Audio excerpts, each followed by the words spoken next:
And that motherfucker said one day, he's like, I don't get why fucking a black Harley's like a sore dick. It's hard to beat. Fuck it. Rise! Rise! Jumpers will die! So, Terry Shanks, thank you so much for coming on the podcast. I really appreciate it. Thanks for having me, man. I really appreciate it as well. It's the second one I've ever done. Awesome. What was the first one?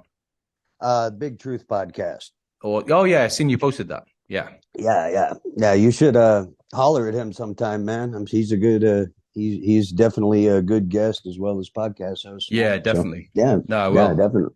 And stoked to be on here, man. Thanks for having me, man. I appreciate it. I appreciate it too. So take me back to the beginning, man. Like you're a fucking master craftsman, you know? I would say, a lot of other people would say.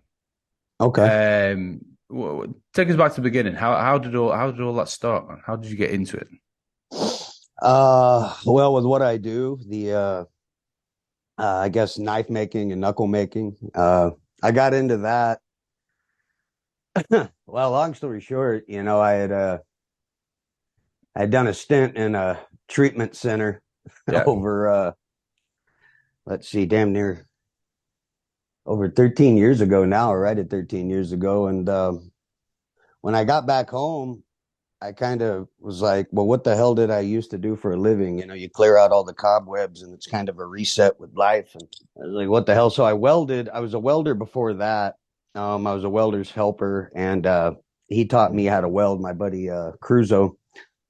And so I was doing that, and life events, all that shit, substances and things like that. I don't know how. I don't have an off button once I hit on.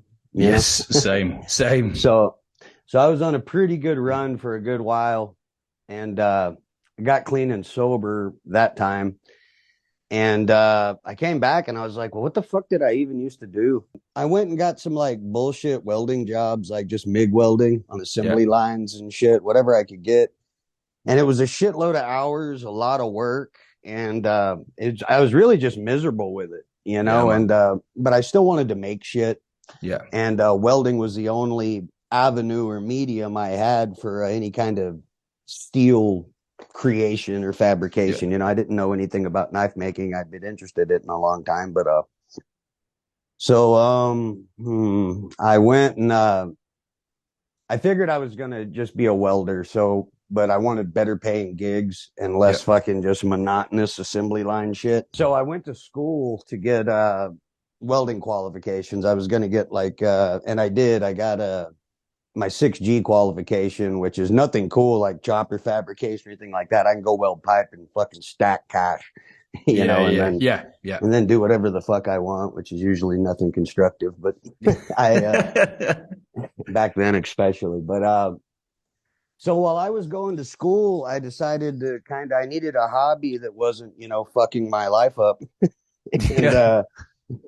and so I started just kind of getting into knife making, looking online around that point a bit. Some people suggested some books, and I just kind of dove in as a hobby, just immersed myself in it while I was going to school.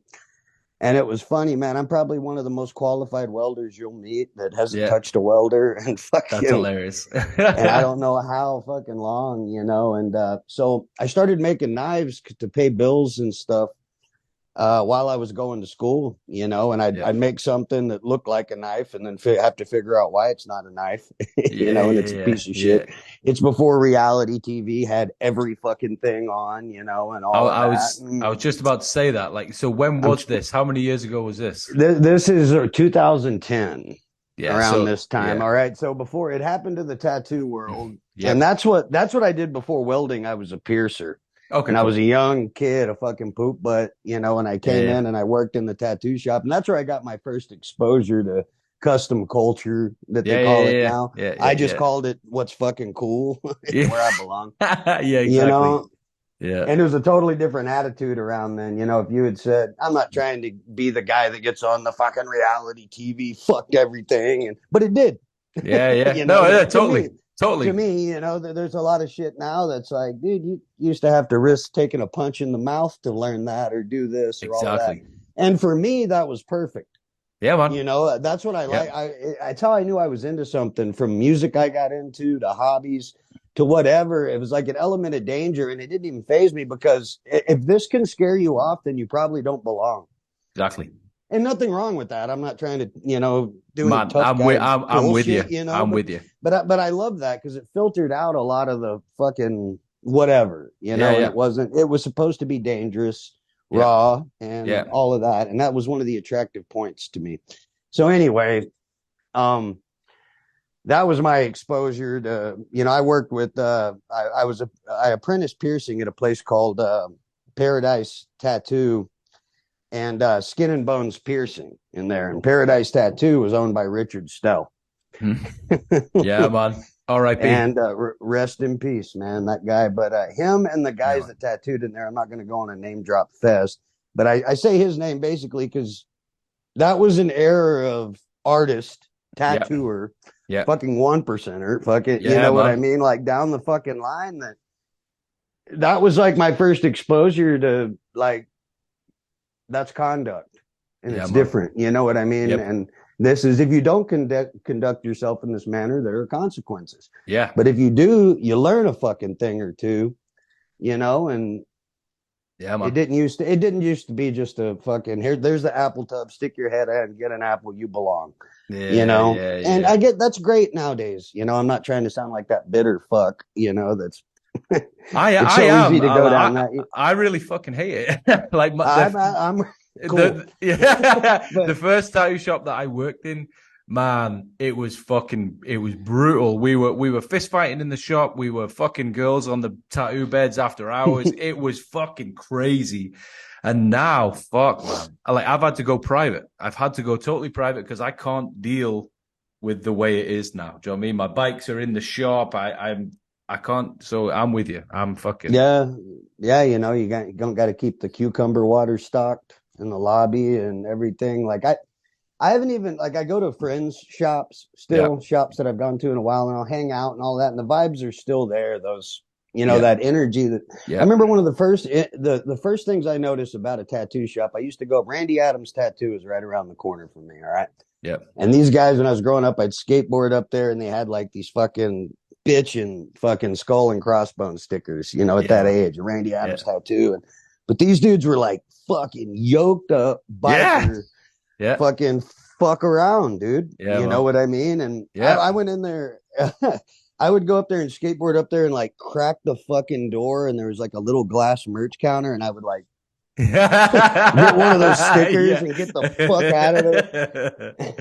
And so, but I would watch these guys, and like, it seemed like, well, fuck, these dudes are making a living just fucking being fucking badasses. Yeah. What it looked like from a kid's point of view. And I remember being so scared, like, God, these guys are going to catch me nicking one of these fucking stickers one day, and they're going to break my fucking fingers. And it turns out, I end up being friends with people at that shop and getting tattooed down the line. Yeah, and it was funny. Andy Martinez, a guy that I have a whole lot of respect for, tattoo artist, biker, chopper enthusiast, all of what I'm getting at.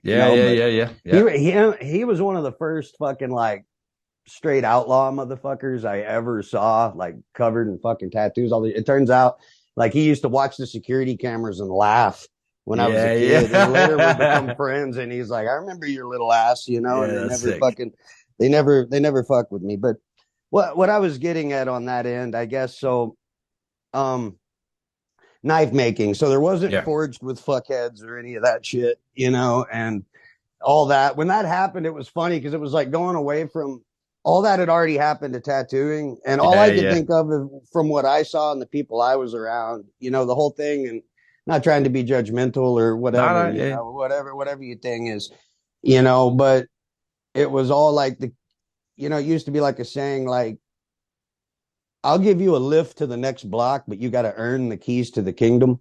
Yeah, man. Kind of thing like that. Like, I help you out. So it was just like, here's everything's available for common knowledge and all of that. So it happens and I get into knife making, and it's like, cool. It's like fucking Harleys and choppers and skateboards and punk rock and, all the stuff that goes hand in hand for certain generations, And And it was special. I found something that I Yeah, could man. do. And Yeah. then sure enough, here comes fucking the reality show, Yeah, man. and all that. And I was like, damn, okay, of course it's happening to this. It's too cool not to, Yeah. because it was a special thing. And so anyway, when I started, there wasn't reality TV. There was some YouTube stuff going Yep. on, but I wanted to learn. Like I got in touch with other knife makers that had been around a while, like a guy, John Cohea. He started seeing what I was making and he liked it. And, him and some other old timers, they would dial me in on, where I needed to Yeah. improve and all of Yeah. that. And they wouldn't spare the rod on fucking like, hey, that's fucked up. That Ricasso is fucked. Just like how you guys would be like, that fucking leaf on that rose is fucked. Yeah. Yeah. That foot Yeah. is fucked. And I Yeah. speak that language, Yeah. Yeah. Yeah. So yeah. it's like, cool, adjust this. And I got it. And I got it from another human, Yeah, man. And so, Yeah. so doing that and learning, and I started selling knives while I was going to welding school. Yeah. And I graduated that school with almost a 4.0. I was chairman of the American Welding Society student chapter, mentoring and all of that.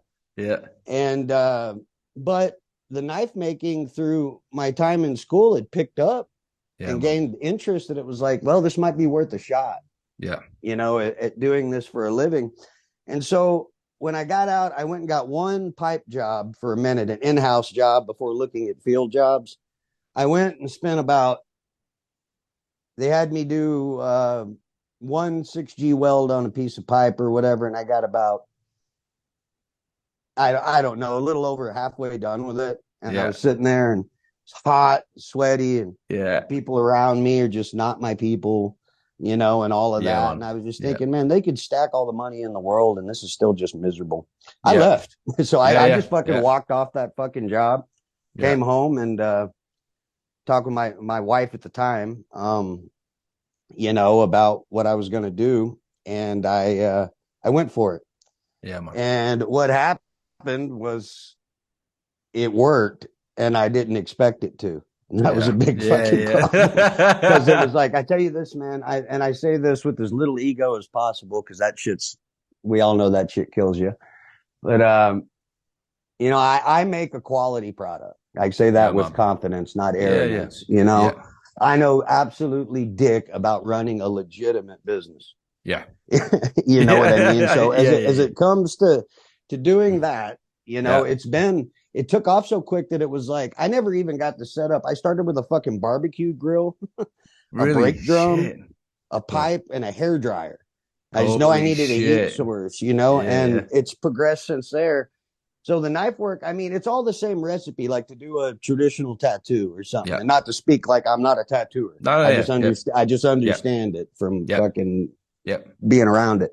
But there's a right way and a wrong way. There's a recipe. Yep. And so the right heat, the right temperature cycles, heat treating, geometry, all that stuff goes into it. You can do it with minimal stuff. It should just be. So I get demand on this, because the knives I was popping out of this fucking barbecue grill were actually all right. And I was like, well, shit. So, but I got to make them all this way. So it progresses from there. I keep up with it. I try to answer questions as they come and keep up with orders, and then life happens and all of that. Yeah, man. Anyway, that's how I got into knife making, and it's been my full-time gig for over 10 years now. Holy shit. As far as my full-time deal or whatever. But that's kind of in a nutshell how I got into it. I've got a question. Okay. Your knuckles. Hmm? I mean, I don't want you to give away any knowledge here, but the way you carve them, engrave them, do you use a Dremel for that, or? Yep. You must go through Dremels, like. Dude, this last one I got has been rocking for, I shit you not, like, I think 2 years. No way. Just randomly, this one will not give up the fucking Holy shit. Yeah. No, but that is extraordinary, isn't it? Right. Like, yeah. And there's one things I kick myself for, dude. But my style, like I said, I call it carving. Yeah. Not engraving. And I used literally about as far as the carving goes, I use like 3 of the same bits most of the time or whatever. And I don't start like I'll just start fucking carving. Yeah. You know what I mean? Literally each one you get, I don't have a layout or hardly ever, so each one you That's get, sick. it literally is the only one fucking like it. Yeah, And what I'm going through, if it's fucking gnar here, it's because I was pissed or this or Yeah. that. I've chewed on this brass like it's, like it's therapeutic. There's Yeah, man. depth in it, and Yeah. all of that. Yeah. And my biggest influence with engraving or scratching anything or whatever was CJ Allen. And I kick myself in the ass to this day. He invited me out there. And there was a time I was going to take a ride east and visit him and another knife maker out there, And I didn't get out there. I went west that summer to go visit someone, and I was going to go east and finally meet with CJ, and he died before I had the chance. Oh, yeah. But I talked with him, and rest in peace to CJ. He's fucking but that guy's fucking engraving. But I talked to him online quite a bit.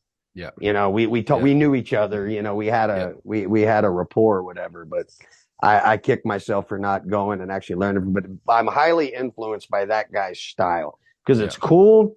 It's still raw. It's not that he can't do nice stuff, but it's like intentionally keeps it fucking that grit, and that's something I've always loved. So I try to put my spin, on that kind of vibe. Yeah. And I want every piece to be a little different, and all of that. And be like, if you get it, it's like, fuck, that's mine. Yeah, man. At least, what I mean? And there's not another one like it. And it came from a real asshole. And what I mean? Yeah. And if I need it, it won't fail me. Yeah, man. Cool. Yeah, my job is that's how I can sleep at night, but I use a Dremel with a flex shaft, and I think I got the Dremel like 3,000 or 4,000. It's like in between. Yeah. The new ones they have now, and this fucker has not burned up. And yes, I have burned up a shitload of Dremels. Yeah. But this one just keeps fucking rocking, crazy. Man. Yeah, man. Yeah. So I do. I use a Dremel with the flex shaft. It's kind of like a tattoo setup. I have a foot pedal, boom, drops, and I just don't have. That's the kind of the cool thing I dig about it. Like crank some music. And when I can float off into that zone of just carving on some brass, it reminds me of the vibes in the tattoo shop. So granted, I was never a tattooer. I'm not trying. I get that out there right now. I'm not trying to be something I'm not. But that was the vibe, And if I have a close homie over, it's cool to have some music playing, shooting some shit. You know what I mean? And sitting there and buzzing and making something cool, and all that kind of ends up in the Pete, in the end thing, and it sparks all those old fucking cool feelings that we were talking about, on that. And I don't have a fucking jack off in my chair. Yeah. I don't have a human. I have a piece of brass. It doesn't fucking move. Lucky. It doesn't have an opinion on anything. You know what I mean? Yeah. So I make up for that by bringing in another human being who sees eye to eye with me. And then we talk about what we want. Yeah, man. And the shit that's bugging us to the shit we're stoked on or whatever. And I don't know, all that stuff kind of ends up in the piece too. Yeah, but and do you not do any like preliminary like sketches or anything like that? I'll take a Sharpie sometimes and like I don't have a font like the FTW that thing. It's just like fucking going for it. Yeah, take away everything that isn't the FTW and put a big fucking skull with its tooth knocked out next to it or something. Yeah, cool. Sick. Yeah, but it comes out. I mean, it's still clean, and I try to make it nice. Yeah. It's not just it looks like some fucking crackhead was chewing on it, but fucking, I wanted to have that rawness. My carving would be pretty highly influenced by stuff that CJ Allen did, his style, and I kind of put my own spin on it, but that vibe to me is like, that's on point. Sick. And do you cast them or do you cut? Or no, I buy brass bar stock. Shit. Yeah. Oh yeah. It's all stock removal. And I fit them. I'll use the Dremel to kind of open the stall holes up. Yeah. The right size. But a lot of the ergonomics, like you see, like these are, the graduations. Yeah. In the stall. There's no wrong with how you're supposed to use a fucking knuckle. The way that I do the stalls, the brace, and how they sit up, you can't hold it wrong. Right. It's going to be lined where it needs to be lined up. Yeah. And that's why if you get one of my knuckles in your hand compared to others out there, you notice a big difference pretty quick. Yeah. There's some dudes that do it right. But you buy those fucking 70 style square tops from a gas station, those will wreck your fucking hand if you ever use them. Yeah. So I'll take brass bar stock, and I have a pattern that I've made where I lay the holes and then I punch them, and then all the rest is like I use grinders to remove the rest, and then the rest of it's like hand filed to finish. And everything I do is hand fucking made. I have no jigs, no rigs, no fucking laser cutters, no machines. You know what I mean? It's forge, anvil, belt grinders, drill press, bandsaw, cutoff wheel. You know what I mean? Dremel. And that's how I do what I do. I'm not, there's a therapeutic value to it as well. Like this is something I do that maintains my sanity as well. Yeah. And the hands-on part of it to where I get to immerse myself in what I'm doing, is big part of the love of doing it, why I like to do it, because everything else stops and I'm really into. And when it's done, even if it's not, I like imperfect perfection. You know what I mean? Yeah. There's old things that show like, there's a little holiday there or this or that, but it's literally, dude, that's the best I know my body, my abilities can do. And I think that's cool. And you can't fake that. You can't duplicate it, So when I'm done with something, a knife, a knuckle, whatever, my hands have been on every fucking square inch of it. I know when I give it or ship it over to the person who has it coming that it's a Terry Shanks fucking knife or knuckle. And there's no stone unturned as far as anything I need to address. And I can confidently give that to someone going, hey, it is what you want. It probably took a long time, but it's yours. I made it. There's not another one like it. Same styles and stuff, but every it makes things, every single one is individual. It's not a production line. Yeah. Right.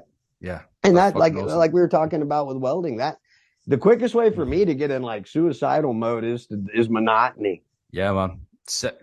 Man. I've got a phobia of that shit. I mean, that's how I would describe it. I'm pretty phobic over it. Like, I don't know if that is a phobia. I don't know. But this is all I'm here to do is the same fucking thing over and over every fucking day. Groundhog Day. I blow my fucking brains out.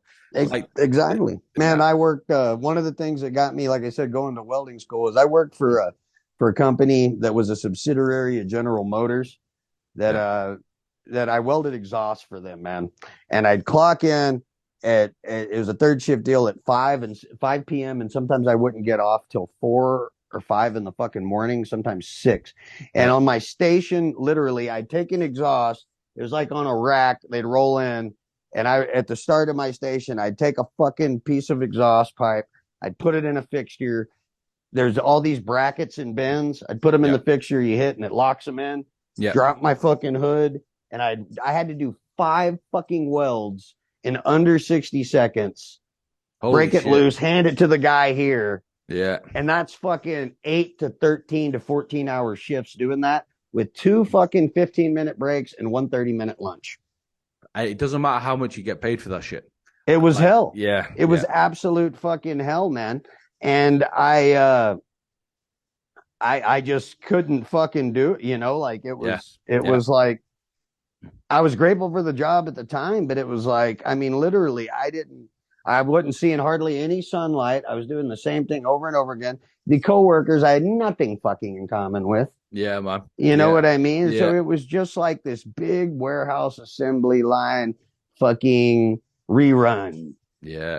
All the time. And it's sore. I mean, I'd come home and I'd have to go to the bathroom and run fucking like warm water and unfucking bend my finger just from the fucking stinger. Yeah. You know what I mean? Yeah. Think about it. 60 seconds. You don't leave until we hit this number of fucking exhaust systems, and you're talking at $16 an hour, So you stack, and that's the thing when I get when people are like, I want fucking $16 an hour for being a fucking,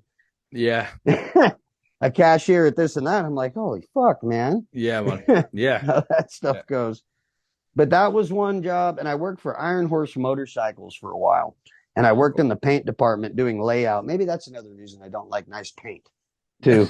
But I worked in layout and tape and masking on the most that I still think are the most ridiculous choppers ever to exist. 240 rear tire, Tejas, fucking the whole, all of that shit on these $80,000 bikes. You know what I mean? Laying out tape and mask flame, the same fucking flame jobs. Yeah. On these ridiculous tanks. And that was another job that just like, I didn't think that working in motorcycles can suck fucking ass. And in choppers, and especially in the late 90s, early 2000s. I can relate. The times they have changed, man. Yeah, man. So what's your like lead time now then? Say today I wanted to order some knuckles. Oh, well, it'll take you a year just to get a hold of me. Yeah. I'm managing the inbox shit, as it goes. Like it right now I'm playing catch up on backlog, so I'm really trying not to shoot myself in the foot with giving projected dates. Yeah. Like right now, if you wanted like a custom set, I could probably work something out if it's not too intricate. If it's custom just through me, I can work something out if it's a set of knuckles, in a few months, give or take. But you also understand fucking custom work. And all of that too. It's a little, like something happens, like some people, like you're a week past the day that you say, and they're on this fucking Amazon yesterday shit. Yeah, totally. And fucking and it's my fault. I suck at interacting with people like that. But they're people just like anybody else, but I have a real hard time not going, fuck your mommy. Yeah. Get the fuck out. You know what I mean? Yeah. At the drop of a fucking hat. And that's a problem for me. I work on it. I do a lot of self-help work. I'm the exact same. Like I gotta get my wife to do all the business side of it because I'm not good at it. Like I can't. I'm not professional. I don't have any customer service skills. I don't. I can be cool with someone. And as long as you're cool, I'm cool. Right. We can do it. But yeah, all the actual like professional shit. Nah. I can just tell you. That's it. Right. And I kind of put a lot of faith in there that there's people out there that will get it. You know what I mean? Yeah. And luckily there have been, and I'm very grateful for that. The people that, have supported through, and it's been a fucking, man. I've had my ups and downs, and last year was the last fucking 3, you know what I mean? But I've had life serve me its terms, and I learned how to deal with that, and you get up, you dust yourself off, and you keep moving. And I believe that the right ones stick around, the wrong ones fucking fuck off, and it is what it is. But so right now to kind of get a solution for that problem, my bro Dickie has a store, and that's dickieknuckles.com. Well, what I do is stuff that I can make that I honestly enjoy and just get into the minute, where it's not, I enjoy every like custom knife or a custom knuckle for someone. I dig it, but there's certain stuff I just like to make that's fun. Yeah. So while I'm working on these custom pieces, I have some stuff that I enjoy doing, like just some one-off knuckles styles or like little push daggers or whatever. Yeah. And I'll make like batches of inventory like that because my skill set's caught up enough to where I can make some stuff like that. Now I know the recipes. Yeah. And it doesn't take too long, so I can like, man, that'd be cool to do this while this is tempering, or so in between stuff, I make little batches of inventory that go to dickieknuckles.com, and he does that. And he sells through, he's got that web store, and he sells through that. He does the shipping, and all of that, and handles the back and forth. Yeah, man. And he's better at it. Dickie actually worked at Randy Adams Tattoo back then too. I know. Oh shit, cool. Yeah, I've known Dickie a long time, and he's been a big time solid help with this. He'd be coming by the shop and seeing me just fucking, one thumb in my ass and one thumb in my mouth, waiting for someone to go fucking switch. Yeah. I don't know what the fuck. So I tell him, and like he listened, and he kind of came up with the store idea, and it's been working. So. But yeah, on custom work, I mean, if you want a knuckle, I mean, I'd sort something out for you. If anyone asks you, it took 8 years, but yeah. No, see, do you know the problem is I actually got in touch with you, I don't know, a couple of years back and asked about a knuckle, and I was just about to go through with the order. We spoke over Instagram DMs, and then one of my boys got fucking sent to prison for carrying a set of knuckles, because over here, all you have to do is carry them, and that's a year to 2 years. Off the shoot. Yeah, that's it. And I was just like, I've got enough shit go. I probably don't need that. I would hate to. It's not the money. Do you know what I mean? It's 100% worth the money, what you make, but I would hate to spend that and then lose it. Yeah, as often do I. And if I crack someone, I can't just throw it away. Do you know what I mean? I want to keep No. it. I want to keep Yeah. it. So it's fucking Yeah. Like Choices and the laws here are consequences. different to there. Oh yeah. Choices and consequences, man. Yeah, You that's know, it. it's That's it. fucking. But at the same time, you know, you Yeah. don't strike me as someone that you don't look like someone that needs too much assistance anyway. So, No, but wait. it still helps when you're at it. Yeah, definitely. I'm a little motherfucker. Yeah, You but know, and I I've seen didn't your come. videos of you testing the shit out. Well, yeah, but, I Yeah, mean, it man. needs to work if it has to, you know, Yeah, and man. that shit comes from my past. I'm not some fucking martial arts fucking. I know some shit I've trained in. I Yeah. do any of that stuff just to demonstrate that what I make works, but Yeah, I'm man. not trying to be fucking, Nah, totally. Yeah. yeah, gung fuck, whatever the fuck, you know. Yeah. But The I comments try. are funny though. Oh yeah, you know. But I came up, you know, like the motorcycle world for me, you know, and choppers and all of that. I didn't get into the like chopper scene, if you call it, you know. Yeah. I got into fucking.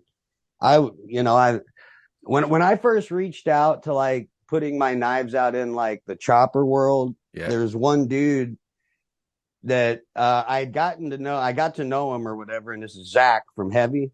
Yep.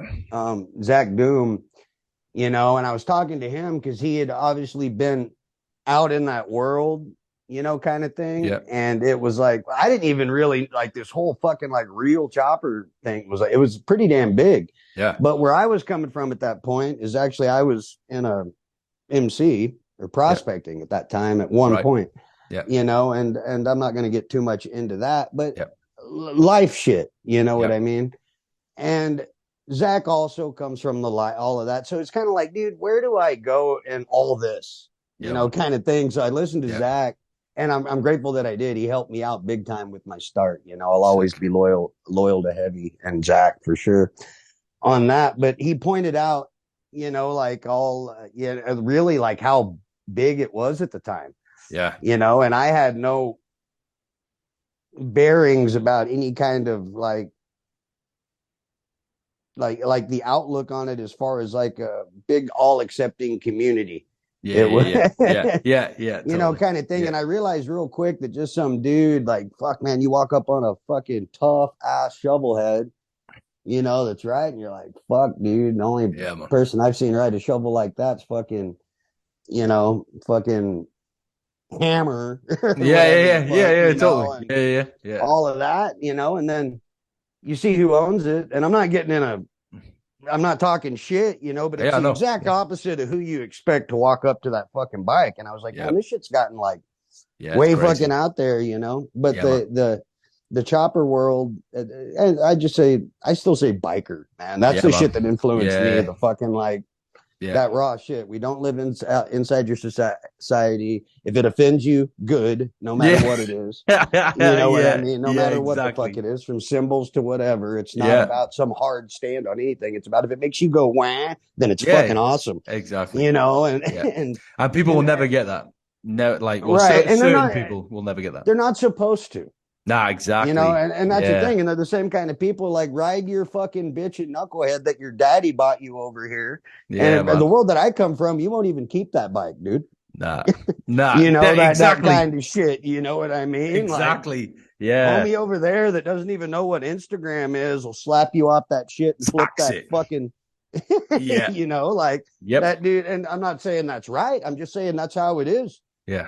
Totally. You know, over here. Yeah. I don't know why, because I'm fucked up, but you know, always I dug that element of shit. You know what I mean? It's all it.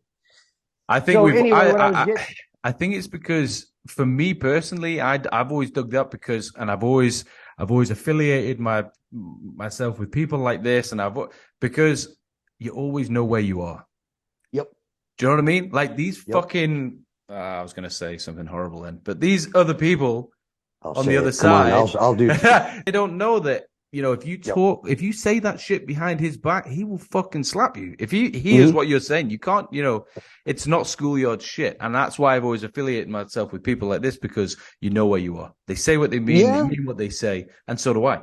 And Right. yeah, Well, you do, you see, that standard set, and we're all human, where no one's perfect, but yeah, you have that standard that you've seen set before, yep, by someone that you admire, from what they're into, their style, to the way they carry themselves, yep, and that's kind of the bar that you shoot for. totally. And Yeah, you realize that there's a lot of people that don't give a fuck about that bar, just the next cool thing and all of that. But to me, the culture and all of that are linked to yeah, that. man, You know what I mean? That totally, character, totally. if you will. And that was one of Yep. the things that was attractive to me about it. But what I was getting at with the bike shit scenes and all of that, and the weapon side of it, I'm a little guy. I'm 5'6", I know a thing or two, whatever the fuck, that's Yep. neither here nor there. But I was in a world around fucking giant, gnarly motherfuckers operating, Yeah. Yeah. and it was like, I don't give a fuck how much dude. That guy's fucking fist Yeah. is the size of my fucking Yeah. face. You know Yeah. what I mean? Yeah. This dude will, if it goes and you're fucking, you've committed to taking care of business, Yeah. regardless of who or whatever in this, Yeah. and it's like, well, fucking odd eveners for a guy like me, man. Yeah. Yeah. In that world, just better have it and not need it than need it and not have it. Totally. Kind of thing, and that's kind of how I looked at it, but I don't give a fuck. You talk about fighting, defense, and all this, and from the knife industry and the self-defense industry I come into, no weapon on earth is going to do you a fucking bit of good if you don't have intent. Yeah, totally. I don't give a fuck Yeah. what I've seen. There's highly trained people that really know. Then there's the professionals that work off in that world. Yeah, You'll never yeah. know. That'll kill you with their pinky. Yeah, yeah. And you'd never fucking know it. But then there's the fucking side of it that like it's that Tyson quote, everyone hits now. Everyone's got a plan till they get hit. Yeah. You can have all the fucking gnarly shit and the knowledge of how to use it. Fucking man. You get rocked. Yeah. You forget where your own dick is, let alone that set of fucking knuckles. Yeah. You know what I mean? And you got some dude that doesn't give a fuck coming on you. Start reaching for your fucking shit. Yeah, if you don't have it, you're fucked anyway. So I really try to discourage people from getting in trouble. If you have a weapon of preference, learn to use it. Yeah. You know what I mean? For sure. Yeah. But realize that fucking when it's go time. Yeah, having no intent, some motherfucker will take that shit you from you and beat you to death with your own bragging right little piece that you bought, and I don't like seeing that, but also I do though. It's like, that's what you get. Yeah, you learn, totally. Yeah, totally. I didn't learn certain lessons till someone that was, fucking more up the chain than me fucking dogged me in the fucking mouth, and I had it coming and I needed it. I had to have that happen to me a few times, and I'm grateful for it because it's the only way I would have learned. Yeah, totally. At certain times, but not fashionable stuff nowadays, but whatever. Is that cucumber water you're drinking there? Would have been moonshine or vodka years ago. Yeah. I don't drink anymore. Yeah, I seen that. I think, did I see someone recently? That's kind of like a side note that's been coming on the episodes quite a lot lately, like people getting sober, Yeah. I have myself like not long, but I've gone totally sober because I just, like you said before, I've got no off button. I got no qualms about. I'm a full blown fucking alcoholic, dude. Yeah. Yeah. And once I start drinking, I break out in the buckets. Yeah. Yeah, man. And then shit that I think's funny ain't too funny to other people, and other stuff. Then some people think it's fucking, like, it depends on crowd circumstances or whatever. But what eventually happens to me is, I take, once I drink, then all bets are off. Then it's like, whatever, I'll do that too to keep drinking. And you got somebody, I'll do this, I'll do that. I don't, and it always ends up fucking me at another bottom. And just fucking nothing to do except accept the fact you cannot put this shit in your body, and whatever you got to do, to do that, I do it, and my life when I've done that, and I'm a fucking knucklehead, man. I've gotten sober, held down some years, tried it again. Yeah, man. Same shit. And every time it gets worse. Yeah. And it's been you hear it, but every time I've gone back, shit gets worse. Consequences are worse. I'll put it. The last Zoom meeting I did was anger management class I had to take during the lockdown because I got a fucking assault charge or whatever the hell, just because. Well, like how we said, where we come through in the situation, I'm not going to get into the whole story, but you're out of line. I thumped you. That's it. Yeah. No, call detectives. Fucking, you know what I mean? Like the whole fucking deal. You know what I mean? But if I hadn't have been, and I wasn't like wasted at the time though, but at the same time, I wouldn't have been at the fucking bar. I wouldn't have fucking been noticing the situation. Yeah, man. I wouldn't have acted on it. I wouldn't have been gay. All of that. I can trace it all back. I haven't fucked up shit every time I've drank, but every time I fuck shit up, I've been drinking. Most every time I fucking got like something that's jammed my shit up. Yeah. From fucking whatever it. Yeah, man. If I'm honest. Yeah. Drinking was involved. You know. Yeah. And it's that old saying, one's too many and 1,000's not enough. What I say at a place I go to that helps with shit like that, is I didn't get there with the drinking. I don't have a drinking problem. I got there with the drinking solution that quit working. And that became the problem. It's a solution to all my shit. And as I seek other avenues, then I get help naturally. It's one thing to feel good fake with substances and all that shit. Yeah. But it's about making it that long enough time to where you remember what it's like just to feel okay again. Yeah, man. Without anything in you, but you actually feel it. And you're like, fuck, I forgot that it's okay to be okay in my own fucking skin. Yeah, man. Yeah. And 100%. That's something. It's a learning. This time around, I've got almost a year. And the ass kicking was good enough as far as just over it, from life and everything else and where it made me feel. There wasn't even this last time around when I decided to get sober again was just me and misery. You know what I mean? There wasn't like all God. It was just like this wasn't working. Nothing else is working. Yeah. And just losing my fucking mind. Yeah. Absolutely losing my fucking mind. And it was, it had to happen when I look at it now. I had to hit another level of bottom, and I don't know how much low it can go, but I don't need to fucking find out anymore. Man. I know exactly what you're saying. My last time, I ended up with a 5-day hangover of just pure the first day was just the physical feeling like shit, but the other 4 days was just rock bottom, just mentally, just gone, just totally.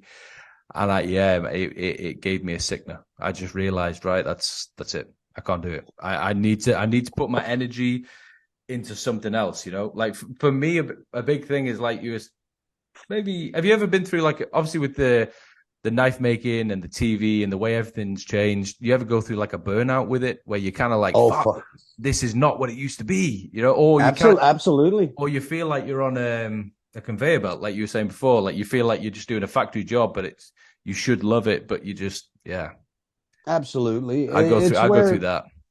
Yeah, and I've gone out there to fucking before and just like, there's a full day, there's nothing here to do but work, and I just can't fucking work. Yeah, you know what I mean? Like, and I'll talk to people that understand it, and some people don't, but I'm not one of these fucking skull fuck your week self-help fucking guy. You know what I mean? Like, that shit gets to me. That shit gets to me so bad. No fucking prisoners. Get out to your fucking shop and fucking love Mondays. Right. Exactly. I do my Monday. I do that Monday video. I love that. Just to go, hey, a fuckhead like me's up doing it. You can do it too. But I hate like the fucking, I'm starting to understand, like I look into new lingo through therapy I've done, but like the toxic positivity thing. Totally. When I hear that, I'm all about that new term. Yeah, it's like, would you shut up with your fucking happy ass, dude? You're bumming me out with your constant fucking, everything's fucking great. Everything's positivity good. makes me Do feel you like see shit. that fucking bird? It's a fucking bird. It's beautiful. And you're like, what the fuck, man? It's probably jealousy, for me. It's probably like, I want to feel that fucking good. I want to fucking look at a fucking cucumber water and go, fuck my life. It's fucking great. Gratitude. I don't have just water. I got a fucking cucumber in that shit. One of the things I told myself is, that's the thing. If I'm having a shitty day, I thought about doing a Monday when I've just been like, what's up, motherfuckers? Shitty fucking, hey, I don't give a fuck if you come out swinging or not. Yeah, man. Like that kind of shit. I'm feeling like Yeah. shit. I'm going to go on the fucking sofa and try not to look at this torture fucking box. Yeah. You know what I mean? Yeah, totally. And fucking forget some shit exists, Yeah, but man. that's not I get it. You don't want to spread the power of thought, when you get into that. And then I remember when PMA, the only people that knew about that shit listened to Bad Brains. Yeah, man. And now it's like and great shit. Napoleon Hill's fucking amazing author. You know what I mean? Yeah. Where that stuff comes from, and that's all legitimate. That's real shit. But it's so everywhere now, and the positive mental outlook thing. I'm still trying to get my head around it because a lot of shit that inspires me comes from dark, negative shit. Yeah, man. Yeah. Artistically, I don't know why. Maybe it's the beast of man, the shadow self that they call it now, or whatever, But everyone, if you haven't gone through, like a straight up, like heavy bourbon drinking Bukowski fucking phase, you know what I mean? And like loved every fucking minute of it. Yeah. Like I'm doing it. I'm fucking it up. I'm really and feeling good about that. Yeah. That's where that's where I go up. every time. Every time. Yeah. Right. I wish I could write about the way a fat hooker's ass sounds slapping my kitchen floor. Fucking perfect, like reading like that shit like it's Ginsburg, like, this guy's fucking amazing, and total miserable fucker. What I mean? Yeah, but amazing, but that side I think that yang is so necessary to any of the yin that comes out of it from our subcultures, a brighter side of that stuff, when you can take that fucking raw crust beast, mean, the fucking human, the bad parts of the human condition, and turn it into something that's like, I'm not saying it's beautiful or whatever, but it's like, that's fucking bitching. That's real. I kind of am it's a saying chopper, it's beautiful. A knife, I dig that kind of shit. I see the beauty in it. I really do, and like normal people, they don't get it, but that's fine. I'm fine. I'm cool with you not getting it, Well, if I could, that's the thing. If I could have got along with normal people, it would have been a lot easier a long time ago. Yeah, man. And what the fuck is normal other than a setting on a fucking washing machine? Yeah. Yeah. If you look at what society, which is I think we all used to just call what normal was. Yeah. You look at society right now, the word fucking normal. Nah, man. If this is what they got to put new before it, right? Yeah. What I see is just a complete shit show. Especially since anytime I look into it's a complete fucking shit show. It has been since the fucking Kung Flu broke out. Yeah, man. I think one of the things that fucked with me over like I said, the fucking Kung Flu. Yeah, exactly. And that's fucking what it is. But anyway, and it's a fucking head cold to me that unfortunately killed some people. Yeah, you know what I mean? And a lot of the media, but neither here nor there on that. I'm not trying to get in. But one of the things that fucked with me the most about that whole fucking deal, it was how instantly compliant people were to everything. And none of that shit made. I question everything anyway. But never before have we had this technology to where you can tune into it every day and go, holy fucking Kool-Aid, Batman. Yeah. Like from the get-go. And that was before, like, when I was trying to stay open-minded, whatever's happening, don't be a dick, don't be that.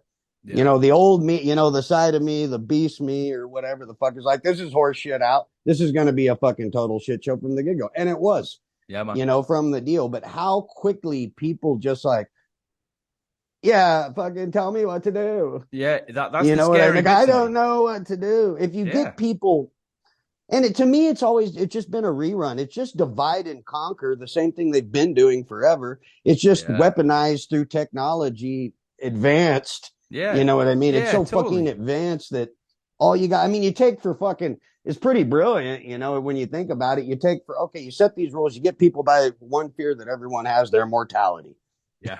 Yeah. You grab them by their fear of my own special existence not existing anymore, so you get them by their fucking fear of mortality. And basically, if you go by their rule book, what you can do is you can sit in, not have any social interaction with any other humans or conversation, whatever, And if you go by your book and you just sit and consume the information we send Yeah, man. Yeah. for as long and they'd still be doing it. It's fucking terrifying. You know what I mean? Like if people got more compliant with the shit, it'd still be like, are you fucking kidding me? Yeah, you know. So all you they're can on do to is the next thing now. Now right. people have kind of started to kind of chill out about this whole COVID thing. Now they're on to the next thing. You know? It's right. fucking, yeah. What is it? And like it's fucking... so transparent. Like I can fucking see it. Why can they not see it? Why? I mean, it's crazy. Right. I think it's the illusion of control. Yeah, yeah. You know, I think what jams most people up, I was having this conversation the other day, and the powers that be know this, you know what I mean? But most people, when you're jammed up, you know, most people,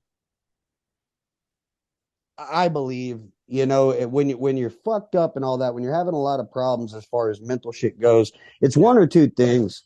It's like, oh, sorry, that's my big dog about knocking shit over. Murph. Yeah, cool. People, you know, you can spend a lot of time either fucking, you can't change the past, you can't predict the future. Yeah. All right. So you can't go back and change the things you fucking did. And no one knows what tomorrow is going to bring. Yeah, and both those things will fucking rat pack you in the present moment when your thinker goes off the fucking chain.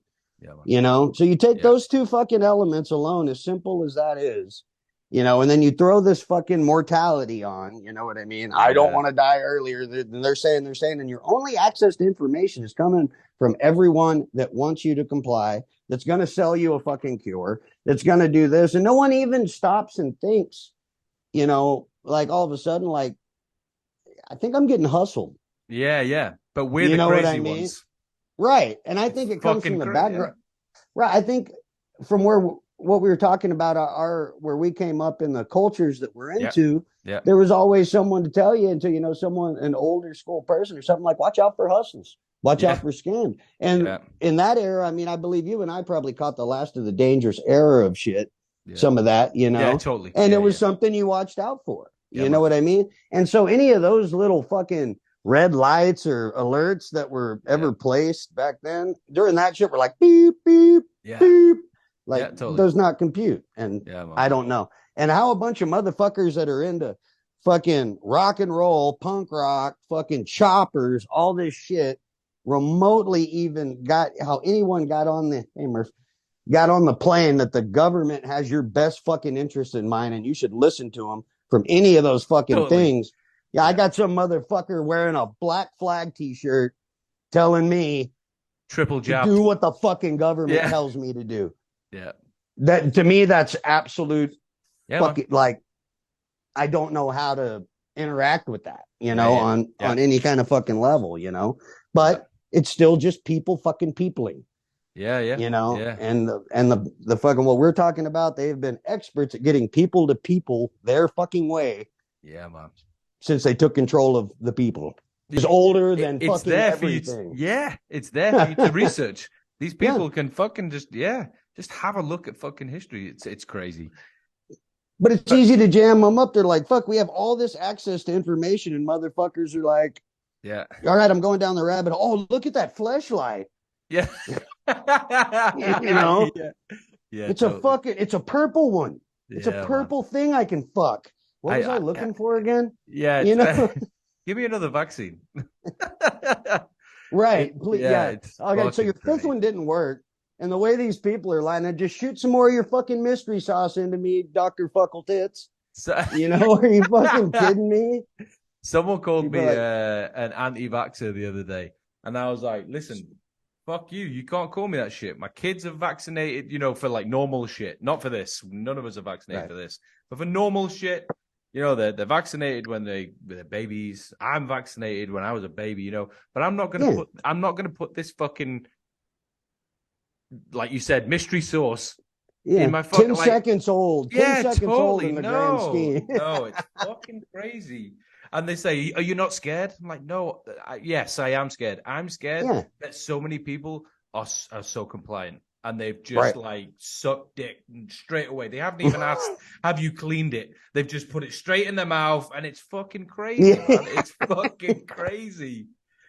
So absolutely, that's what scares me. But it's the reality that we're in right now. You know, as far as it goes. So, I'm told, like I said, things that help me with my putting shit in my body that fuck my life up thing. Acceptance is a big answer to a lot of my problems. And Man, I can't. yeah, I can speak what my viewpoint, my opinion, all this. yeah, This isn't me attacking.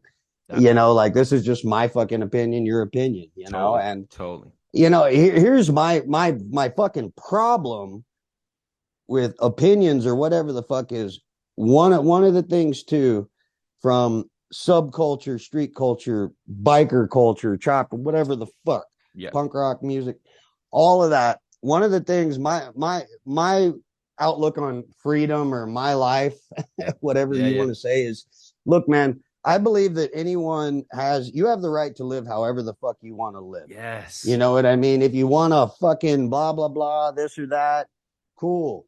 You're gay, fucking cool. Yeah. Trans, whatever the fuck. Yeah.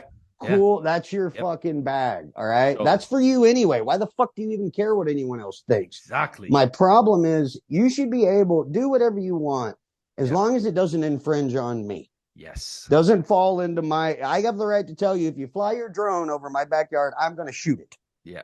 I knew you were going with this. Yeah. Yeah. But the fucking problem is from the fucking side, which there's always sides now, the side of open-mindedness, all-inclusiveness, acceptance. Yeah. What you're telling me is fucking view things this way or fuck you. Yeah. Or you're wrong. You've literally just taken the words out of my mouth. You've gone on to a conversation that I was about to go on to. It's the whole, I fucking hate it. I don't care if, just for example, I'll use this one thing. I don't care if you get the vaccine. If you want to get the vaccine, it makes you happy. I'm happy for you. But don't then be angry at me because I didn't get the vaccine. You know what I mean? It's fucking bullshit. Like, and it makes you look like a fucking, if you're the kind of person that does that, start looking down on people from anyone real, you look like a fucking total fucking kook. Yeah, totally. You know what I mean? Yeah. It's like, so you're all cool with it. Not very confident, are we? Why the fuck is what I'm doing even crossing your fucking mind since you already got it figured out? And like I said, my big problem is you motherfuckers are demanding that I see eye to eye with you. It's crazy. You're demanding it. Yeah. You're fucking demanding that shit. And you're fucking flying a flag of anti-fascism while you're fucking doing it. Yeah, man. You fuck, I'll choke you with that flag, dude. You know what I mean? It's fucking crazy. That shit's become right. And that's the viewpoint I don't think a lot of people see. No. And I think there's one side of the political agenda that sees this, this side of things. And they're like, oh, fuck, we can get these people to vote, tell them whatever the fuck they want to hear. Yeah. You know what I mean? And so, cool, neither here nor there, but that's an aspect that a lot of people don't even realize they're being told that they're chronically fucking unique and they're being groomed for a fucking agenda that's absolutely does not give a fuck about them or whether they have an innie or an outie or if they identify with a fucking stingray.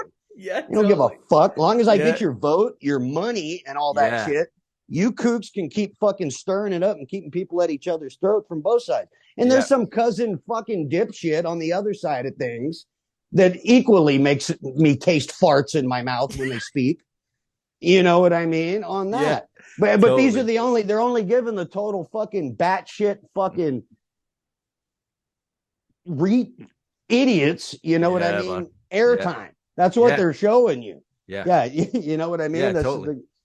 And if you go out, if you take this shit off, the fucking turn the technology off for a bit, all of that, and you go out fucking side, it's still the world out there. I don't have like fucking BLM and Antifa fucking doing Braveheart standoffs in my street in front of you know what I mean? Like how they present it. There's not a bunch of people fucking dying of the virus out in my fucking, the way they make it sound in the news, you're going to go outside, take a snow shovel and start moving fucking bodies, or you better have a fucking bulletproof vest because you know what I mean? Like, and it's not the case, but they've got so many people. They sunk those fear fangs in so fucking deep, dude. And it's over. I don't think we'll come back. I know people like us are fucking, like our viewpoint really didn't change much. We're going to keep doing what we do. I think the fear on our side is like, fuck, dude. It's somewhat like you're trying to make it illegal just to be us. Yeah, totally. You know what I mean? Man. Just to exist. And honestly, this is what I'm into. And if I'm not into it, like I think if I'm sober, I'm an all right dude. Yeah. You know what I mean? As far as certain things Man. go. And like I said, I believe you have the right to do whatever the fuck you want. And what do you care whether I agree or not? The problem is you're demanding shit that I see eye to eye with you, and fucking the same fucking people that you're damning throughout history use the exact same tactics. Man, like you dipshit. I'm going to run the risk of sounding stupid here, but have you ever seen the movie Demolition Man? Oh yeah, everything's Mate, Taco Bell. That is the fucking like they predicted this shit. Like you and me are living in the fucking sewers eating rat burgers, and everyone's up there wearing them weird fucking silk fucking that's how it's going. Be well. You know? Be well. Be well, everyone. That's where how are we it's gonna going. eat? Taco Bell. Everything's Taco Bell. Yeah, well, that's how it's gonna go. I think it's right? just like even the little bit on where the guy he's like telling the computer how he feels so depressed and all that shit. That is there's a booth, a fucking affirmation booth, basically. Yeah, you walk in. Yeah. You bring joy feelings to all those around you. That'd be the first thing I throw. Yeah, that's Facebook right now. Right. That movie has predicted the future. I'm 100% with you. I hope it continues to go that way though, to where like when the cops have the standoff with fucking Wesley Snipes' character, fucking Phoenix something. Simon Phoenix. I remember his name. Simon. They have that stand up and the cops all, and he just houses these fucking cops with their glow on. Yeah, totally. Yeah. I hope if it goes towards that, then awesome. They're just like, okay, so they won't fuck with those guys. Just leave them in their fucking sewers. Yeah, man. I'll fucking see you down there. Right, exactly. You won't have to deal with me at all. Just don't come down. And when I'm up on your world, stay the fuck away from me. Yeah. You don't have any fucking problems. Yeah. That is fucking, exactly. That's it. Stay in your lane. That's something I think we've forgotten right there is you can totally stay in your fucking lane unless someone's coming over into it. There's a time for fuck off, but dude, your lane's clear. You're so focused on what this fucker's doing over here that you're crashing into. Yeah. Stay in your fucking lane, man. Yeah. And these are things I have to remember that are detrimental to my survival and mental fucking well-being. Yeah, yeah. And when you start practicing those kind of just common things, like that, like you start realizing how many people don't. Yeah. You know what I mean? Yeah. And how often, and then a good thing to check yourself, how off the beam you are at times, Yeah. For me, I'm definitely not driven white as snow through all this shit. I've got my character defects out the ass, and that I work on daily. I have to, but the problem is, I think a lot of it's become like this illusion of the best life possible is the safest life possible, and that's an illusion completely. Because I got bad news: you're all gonna fucking die. Yeah. One day. Yeah. Regardless, it doesn't fucking matter. You want to die in a fucking weird electronic fucking cubicle where everything was, I'm 150 and I haven't even fucking, you know what I mean? I haven't done shit but sit in this fucking whatever the fuck. Yeah. But I've still got Facebook. Fucking, right? And then I'm feeling like my life is, and everyone lies to you. I'm feeling like I don't have much of a life. Oh, you have a great life. Everyone's lying to you. You know what I mean? You have a great life. Just look, you have a fucking bubble you live in. It's like where if someone's your friend will go, you don't have a life, motherfucker. Get off your ass and get out there. Yeah, take some fucking chances, And but I'm at the same time, I have parts where I got to go inside as well. Yeah.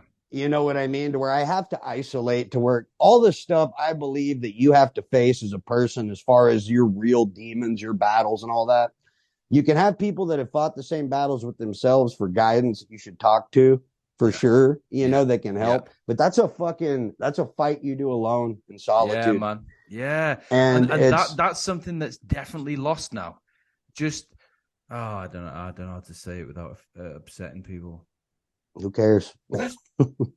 Just being a man. Like, don't get me wrong, Like, you're right. I presuming you identify as a man. Yeah. Well, today right. But yeah, I will admit I am not the most stable human being. You know, so you know, I mean, I've gone through my own shit mentally. You know, I hate the word mental health because it's thrown around so much right now. But yeah, you know, I've dealt with my own.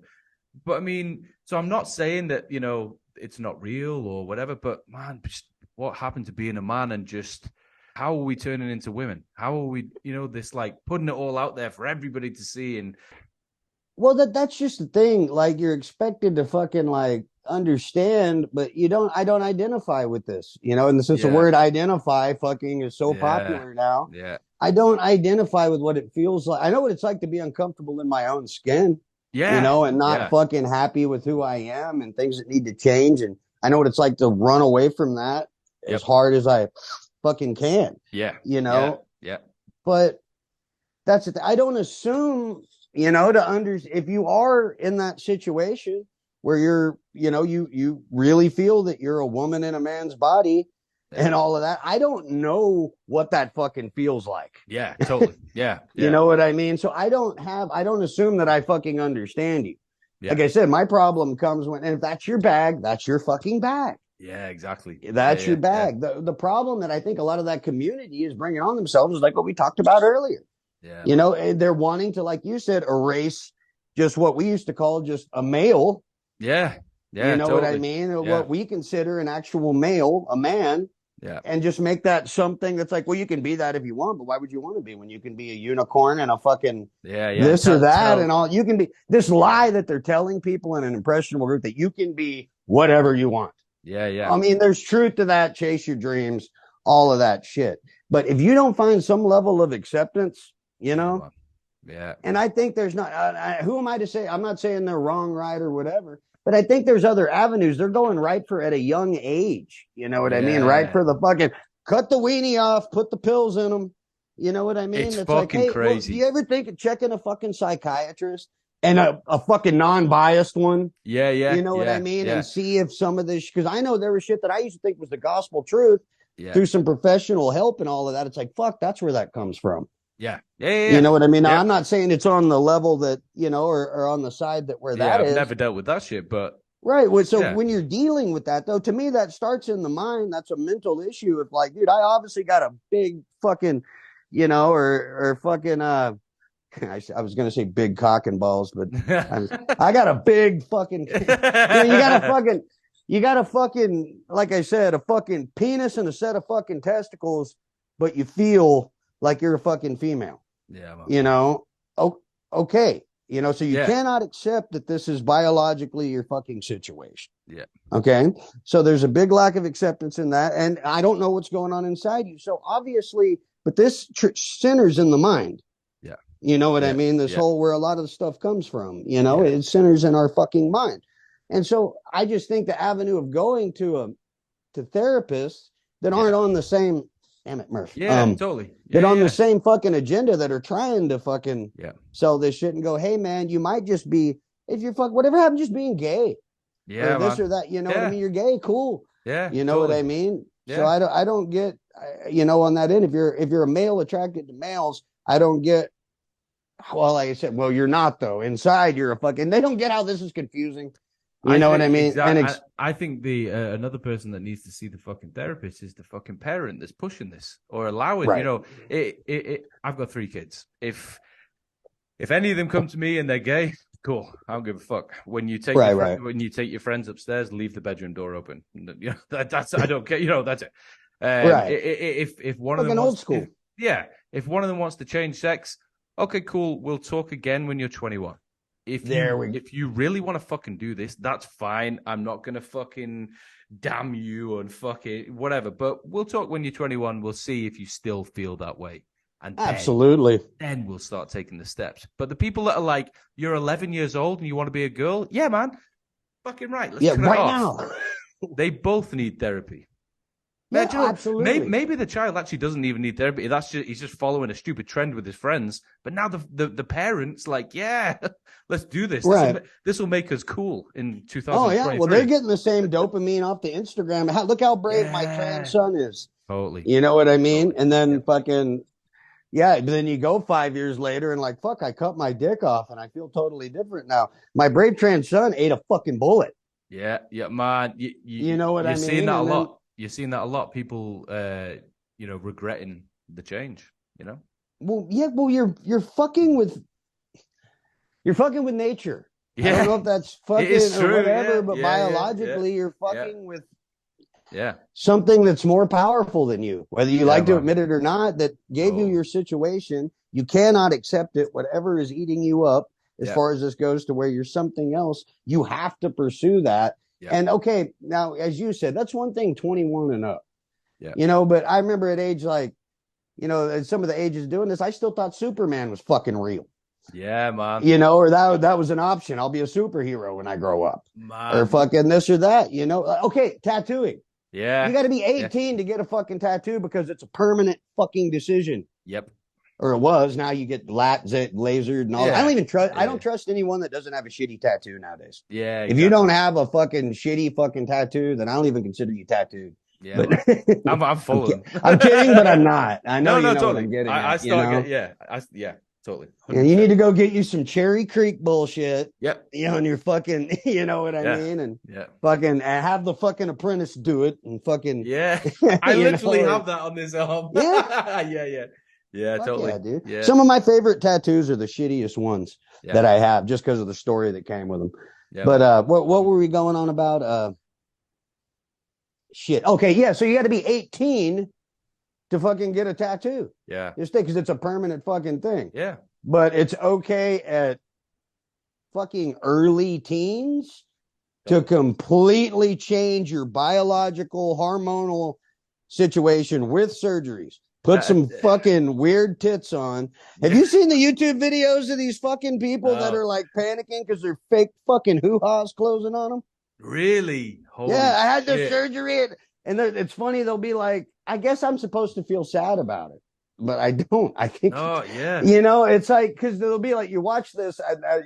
When I try not to stay in this rabbit hole, but you fucking look and they'll be like this, he, that's a she, a shim, or whatever the fuck, this person that, whatever your fucking nouns are. I don't do that. I don't care. I never will. Them. Like, well, whatever. Once again, you're demanding that I, yeah. that I do fucking. So, no, they fucking, oh shit, I lost my train of thought. We were, you got to be 18 to get a tattoo. Yeah. And all of a sudden at preteens, it's so you complete right. I watch YouTube videos and there'll be like this person like stoked about getting there. I'm getting my fake pussy, or my fucking vagina surgery. My whole life is going to be fucking better. You know what I mean? It's a solution they have to the fucking issue. So they go and they get this, and then all of a sudden they'll be like, you don't see them for a couple days or something, And after they'll show like, oh, my new pussy is healing good, and they're doing a YouTube video, and man, it really took it out of me. And you're like, I bet you fucking totally. You had a guy fucking cut your dick off and fucking take a little front end loader and dig a trench in your fucking, which your body is registering as a big fucking wound. Yeah, totally. Biologically, naturally. I'm not saying that it's, I'm sorry that it doesn't go along with your opinion. Or these experimental, these surgery. What the fuck? Fuck are you? Someone just shot me in the crotch with a fucking shotgun. Is what your body's doing, and for some reason they want to keep it open. Yeah, is what your body's doing. Stitch this shit up. You know what I mean? There's an innie where an outie used to be, and so basically, why is this fucking person trying to keep a giant wound open? Yeah, that eventually you're gonna stick fucking sausages in. Yeah, you know what I mean? And fucking like. I just don't see a bright future in it, homie. No, I don't. I see it getting really weird for people, and I see a lot of fucking, like, I'll try to be part of the solution and not the problem, whatever it is. But I'm not gonna lie and give you some bullshit, like definitely way I feel about it. It's how I do, and I honestly have empathy for him because I do recognize it, as a fuck. I know what it's like to be a kid. All kinds of shit's going on with all the options nowadays that they have. from anything. Like rather than right now, it's not deal with anything. It's like get a medication, get a surgery, get this, get that, get that. You know, you skip right by just the talking about it or being real with someone, whether it's a professional or a good fucking friend. You know, or whatever, but start there. Instantly, it's take something, cut something, do this, do that, rather than just sit with it. My 12-year-old came in the other day from school and she said, Dad, have I got autism? I was like, I wouldn't say so. It's like, what about ADHD? I was like, can you do your schoolwork? Yeah. Because she gets like A's and B's. So I knew the answer anyway. I was like, yeah. You know, can you do your schoolwork? Yeah. Do you get hyper and you start like annoying the fuck out of everyone in class or anything? You know, she's like, no. I was like, so you don't have ADHD? Do I have ADD? Again, can you concentrate on your work? Do you enjoy your schoolwork? Yeah, I do. Yeah, blah, blah. It's like, no, you don't have ADD either. I think I'm asexual. I was like, what the fuck is asexual? Asexual is when you don't fancy when you don't like boys or girls. I was like, no, you're not asexual. You're 12. That's it. You're 12. You should still be playing with fucking Barbies. Like, what the fuck? You're 12 years old. Like, you're just not thinking about having sex right now. Right. What happened to fucking, boys got cooties, girls got cooties. Exactly. That whole era. It was like, there's plenty of time for that later. This whole fucking, like, why is it so important to sexualize, make sex such a thing right now for kids when they should just be out playing in the dirt? Or gets another level of rebellion too. Rebellion looks different this time. You know what I mean? But it's still rebellion. It's funny I was having this conversation the other day with a brother and, if you really look at it though, we sound just like our parents. It's just our turn. Yeah. Think about it. Yeah. Fucking music sucks. World's going to hell. Kids are fucked. Yeah. No one, it's the same shit. Yeah. It's just, it's different, Yeah, and I think a lot of that, I know when I wanted to fucking rebel, the tighter the fucking clamps. Yeah. The fucking more I hit it, but it wasn't chasing a different fucking gender back then. Yeah. But that's what the rebellion is now. Yeah. I try to look at it through that set of eyes, Yeah, it makes sense. And I gain a little more, like I said, empathy is the kind of thing. Yeah. Because ultimately, what am I going to do? Let it fucking piss me off every fucking day? Been there and done that, and like I said, I only start getting to where just don't put me in a situation where I feel like I need to defend myself. Yeah. On that. Yeah. And I think that platform or that side of it has definitely cast that shadow on people that just like, dude, I'm an average fucking Joe is what we used to be called. Yeah. And now if you view things to love what you love. Yeah. Right. If you're viewing things like if I'm honestly, and just like you identify with that, well, dude, I'm into greasy fucking motorcycles and chicken fried steak and America or fucking whatever. Yeah. You know what I mean? And this and that. That's what I'm into. I identify as that kind of person, but you can't, that's damned and privileged and toxic this, toxic that, toxic fucking, like I said, the only thing toxic I like it. Term is toxic positivity. I dig that one. Yeah, well, right now. Everything else is fucking. Everything that I thought was cool is considered toxic. Yeah, man. Yeah. The Toxic Avenger was like one of my favorite fucking movies. That needs to be redone. The Toxic Avenger, but he needs to be like the stereotypical he's like everything. Yeah. He's like a straight white male, and he fucking like what I loves guns. Right, he loves guns. Yeah. That'd be the Toxic Avenger nowadays. Right, flies around with like a fucking MAGA cape. Yeah, or fucking like he's all just fucked up or whatever. But that's what's scary to a certain side of people now. Yeah, man. That's fucking horrifying. That guy, that still cracks me up. That whole coup they pulled with fucking like the insurrection over here and the horned guy that they invaded they took over the wall. Are you fucking kidding? Yeah. Can you not see the fucking, you know what I mean? And like these other people like, this is what evil looks like. And it's a fucking guy in a banana hammock and a fucking, a fucking buffalo hat and just laughing my ass off. And they're like, this motherfucker is evil incarnate. You know what I mean? Like you're really uptight about this fucking buffalo hat, dude, man. And that's I try to find humor and most things. That seems Yeah, to but be you the have to. I have to now. I have to yeah. because, and I have to either find humor in it or just quickly accept that it's different to my views, and I'm going about my day. But Right. otherwise, I just fucking fold myself in half and get fucking angry. But I mean, I'll have a rant to my wife, and luckily she's got we got the same kind of views, and Right. I'll get it off my chest real quick. But yeah, that's just accepting that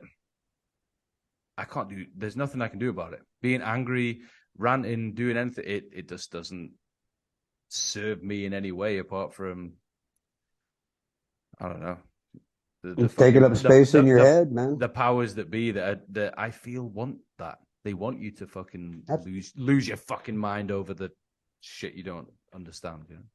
absolutely. They either want you in fear overdoing it, so you just stay isolated all the Yep. time, you Yep. stay separate, or you make a big boo boo and you get to the fucking joint. You Yeah, know what I man. mean? And then, but they Yeah. got you either fucking way. Yeah. They want you on their fucking narrative, and that isn't new. No. We're just, No. and that's the thing. We're Yeah. just this is some new shit to some people, but it's a rerun to us. Definitely. But it's so fucking, like I said, it's so technologically advanced that everywhere you look, you know what I mean? You have to try, rather than to try to look for it, you have to try not to look at it Yeah. now, you know Yeah. what I mean? And Yeah. Totally. that's a little bit different. Yeah. It's kind of my viewpoint.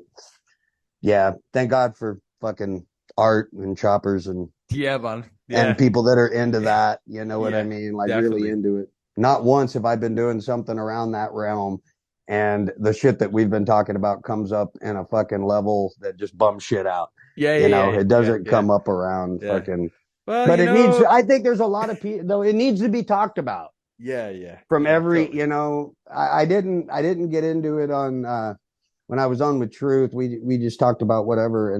But on that, it's people, there's nothing wrong with talking about it. And there's nothing wrong with opposing Definitely. viewpoints, Yeah. Totally. Totally. and one side sold that you have to hate the other side, Yeah, man. But it's not the now, case. Yeah. Yeah. right. People didn't used to talk about one. I don't think any fucking politician on planet Earth has ever got my best interest in mind. No. So, you know what I mean? So No. you're not dividing me with two fucking puppets. No. Yeah. You Totally. know what I mean? I can Yeah. tend to agree or on this or this, Yeah. but I don't believe either one of those fucking motherfuckers has the fucking working man's fucking, you know what I mean, best interest in mind. They never have.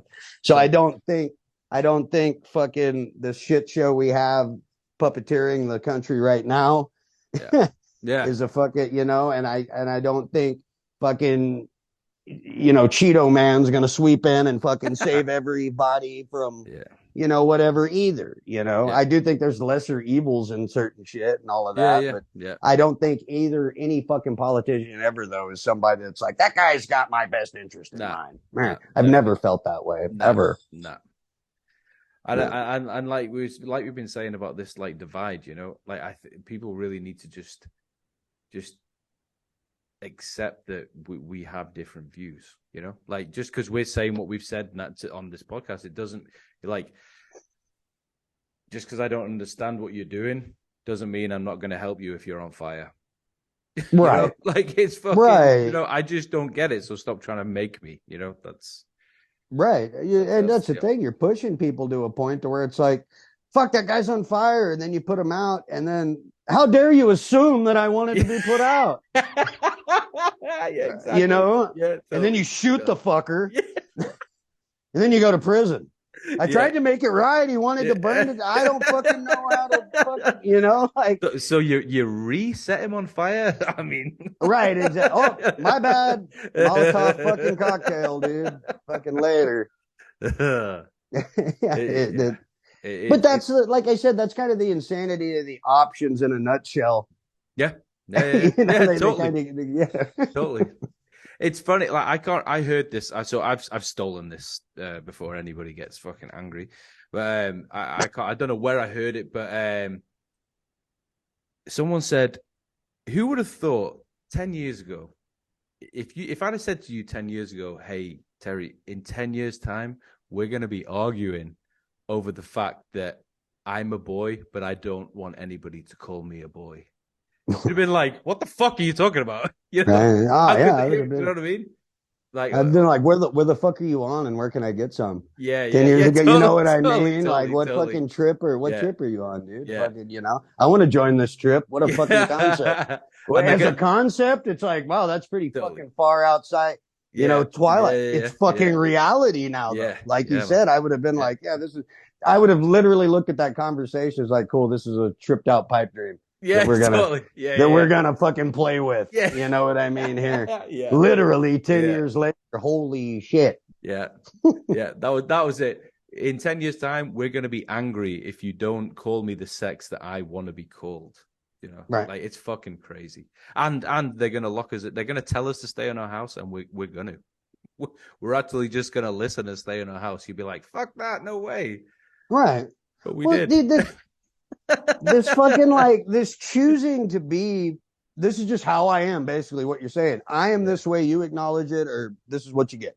Yeah, Now take that and flip it to someone like me. Well, you do that shit, I have the tendency to break your fucking nose. yeah, yeah. You know what I mean? And I'm not saying that in a way, but I'm saying just say that's who Yeah. I identify with. I lash out physically Yeah, yeah, when yeah. someone fucking jams me up over not seeing eye to eye with them. But the Why is people that not okay though? I identify as someone that will fucking confront you. the people that don't want to accept being punched in the nose, but they'll do something just as savage as trying to fucking destroy Right. you, online. It's crazy. It's Right. crazy. And you fuck with It's a people's crazy concept. livelihoods. Yeah. Right. Well, they don't even realize, like it's because it used to be if you were a fucking coward, you didn't get to hit back. Yeah. So now there's this the thing is though, there's so much of that it's become a retaliation tactic Totally. just to something you don't like. And because of the way things are, I mean, like you said, I wish I could, and I'm sure a lot of people say this, I just want to throw social media away. Like when I first got on fucking Instagram or whatever, it was like, okay, here's a free thing to where I just take pictures and put it out there. Cool.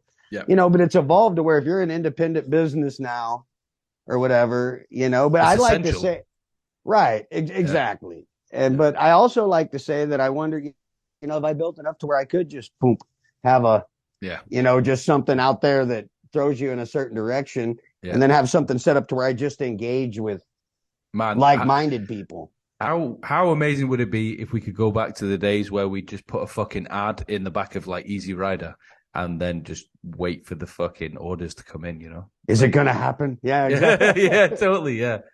Yeah, man. Oh yeah, well that was I don't know, the fruits in attaining patience. You know what I mean? I don't know what's gonna happen. Will anyone like it? Was that photo I put back there? Did it even show? And you look at the pictures. Yeah, you know what I mean? It doesn't even really show. Like it's a fucking, a fucking air cleaner cover. You know what I mean? And it looks bad in the photo, but did it really translate that I fucking made that? Whatever it is, and then all of a sudden your mailbox starts filling up. Like, oh fucking yeah, and it feels that much better because you just not. Yeah. People you're like, fuck, out there somewhere, someone gets it. Yeah. Fucking totally. cool.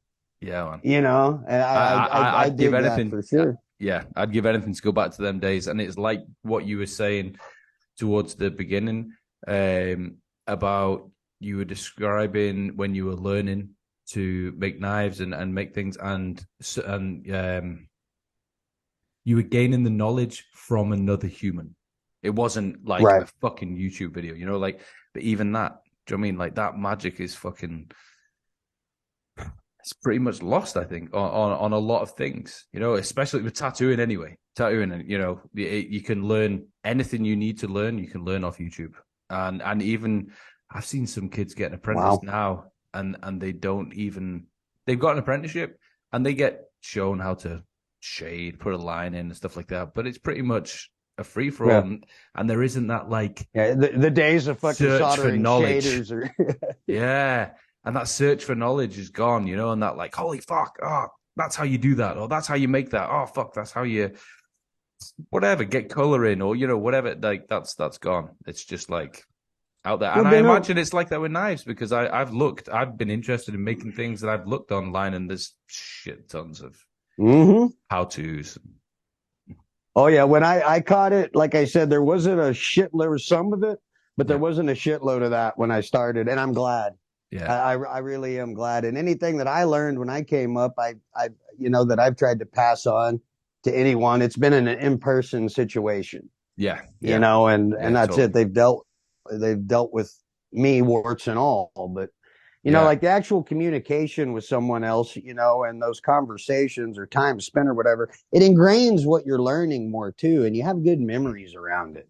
You Totally. don't just have some like I wish you and me were sitting in the same fucking place right now, Yeah. But Yeah. this is cool. This is the upside that I try to stay on the positive side of things is, I would never get to have a conversation with you unless you came stateside or vice versa, Yeah. I'm with you. and we're Yeah. obviously into a lot of the same shit. Yeah. So it's Yeah. cool, because for every fucking, like I said, like a shit show situation like we've been talking about, Yeah. there's some shit like this out there. Yeah. Yeah. And so thank Totally. God for technology on that end because it Yeah. does, I don't feel, like I'm just, like fuck, dude, there's people that get it out there and more of them than, and, Yeah, and, man. and are keeping it and kind of keeping it guarded. I don't want Yeah. it to sound elitist.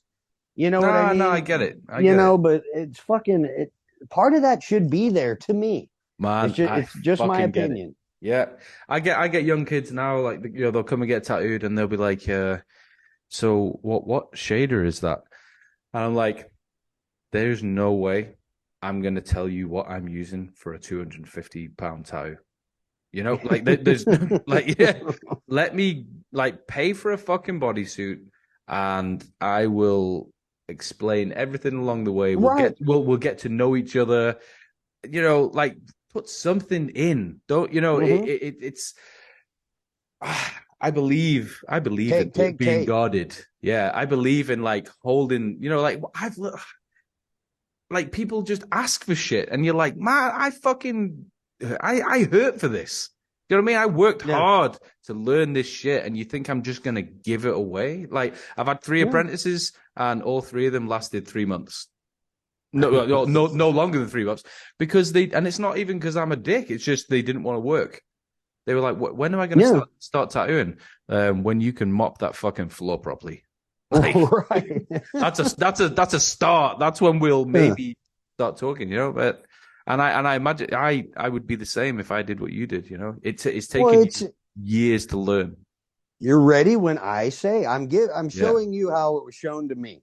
That's what we do is we try to, and anything that I was taught from all the stuff that we're into, it came from people that showed me. Yeah, totally. And so I try to do them justice, if I pass it on, but like you said, I mean, God damn, dude, there's, I'll see people, I'll go hang out and someone will have like a fucking brand new tattoo and it's a bad motherfucker. And and it's like, cool, man. They're like, where's my new tattoo? It's like, where'd you get that? And they're like, fucking blah, blah, blah, blah, blah, blah. He's been tattooing out of his apartment for a year, and it's like, and the tattoo works good, but it's just like the second I hear that though, I'm like, yeah. He didn't want to deal with the biker shit and the percentage shit. And, he wanted to just do his own thing. It's like, oh, so he's a cunt. Right. So he's a fucking pussy. Yeah. Take now, isn't it? And everybody wants something for free. I like being guarded. I like the elitist thing. I love there's still tattooers that I look up to, And I like that because it keeps me fucking moving, Oh yeah. I'm a big fan of Shane Enholm. I love Shane. Yep. Yeah, he was just he was in he was in town not that long ago, and I got to hang out with him for a little bit. I saw your post. Yeah. Yeah, he's that. He embodies a lot of what we're talking about, and he's lived it every side of it. He has every right to every fucking opinion he has because he is what he says he is. He's invited me to guest at his shop, but it was very cool pre-COVID, so hopefully, no, man, I need to get out there, but. Guys like Shane and conversations like this with people like you are honestly the only thing that keep me interested in tattoo culture. Yeah. Yeah. You know what I mean? Nowadays it's fucking cool because it sparks all those good feelings of why it interested me in the first place. All this shit, and from street culture to fucking tattooing to motorcycles to all of it. You know what I mean? There's that vibe, and you either have it or you don't. Yeah. And it's a lot of the ones that don't have it. I think we used to call it entitlement. is what it seems. It feels like it's not only that people are trying to learn something they don't know, but they feel like they're owed it. Is almost the approach they take. Yeah. You know what I mean? Like, so I'll go and see about an apprenticeship, and if he says no, it's cool, I'll just get on YouTube. And then I'll open a shop 5 blocks from his shop. You know, that kind of shit. That's the kind of shit that used to get you tuned the fuck up. Yeah. You know, but it is what it is, you know, but now that's an option. So if you go, no, I'm not telling you, I'll tell you what, you come back in a week, you know, then tell them again, you come back in another week. See if they keep cut, you know, right there. Like a lot of people wouldn't even make it past the first little. I wouldn't see if you'll even show back up first. Or even start wasting my time. And I think I went back and forth to the first shop that I worked in for over like a 2-year span. I would just keep going back in. Like, have you got any apprenticeships yet? Have you got, you know, like, can you draw? They're relentless. No, but I would, you know, and 2 years it took me to get a job in there. Like now, if you told someone to come back next week, they'd be like, "Ha, what an asshole," you know? It's not a motherfucker. And back then, it's like, you know, on that like coming into that, tattooing, learning to work on motorcycles, this or that. You want it so bad if the motherfucker told you be here this way and pick up that hot coal with your fucking butt cheeks, dude. Yep. Yeah. Like, fuck yeah, dude. I'll do it. Yeah. Totally. This is what I want to do. I'm not fucking around. Yeah. I'm not going to do it twice, but I'll do it while you're setting the fucking standard because you have what I want. Yep. Exactly. You know, so the approach respect wise, you set the standard on that. If I want to learn the knowledge that you have sacrificed your time for. Yeah. And so be prepared and be okay with that. Totally. And I remember, I remember enjoying the shit because I knew what it was going to produce, you know, like boring jobs I didn't want to do, going to the fucking store, doing fucking cleaning shit I didn't want to clean. I decided, like, I'm just going to enjoy this because it's going to be fucking worth it, you know? But people can't do that anymore. They're like, oh, man, I have to mop the floor every day. Yeah, motherfucker, of course you do. What, you know, why? That's got nothing to do with tattooing. It actually does, because it has a lot to the place has to be with everything clean, you fucking moron. Yeah, totally. Right. Yeah. Yeah, it has that kind of shit, the discipline that goes with it. Yeah. This is, you know, the way of this trade. Yeah. Totally.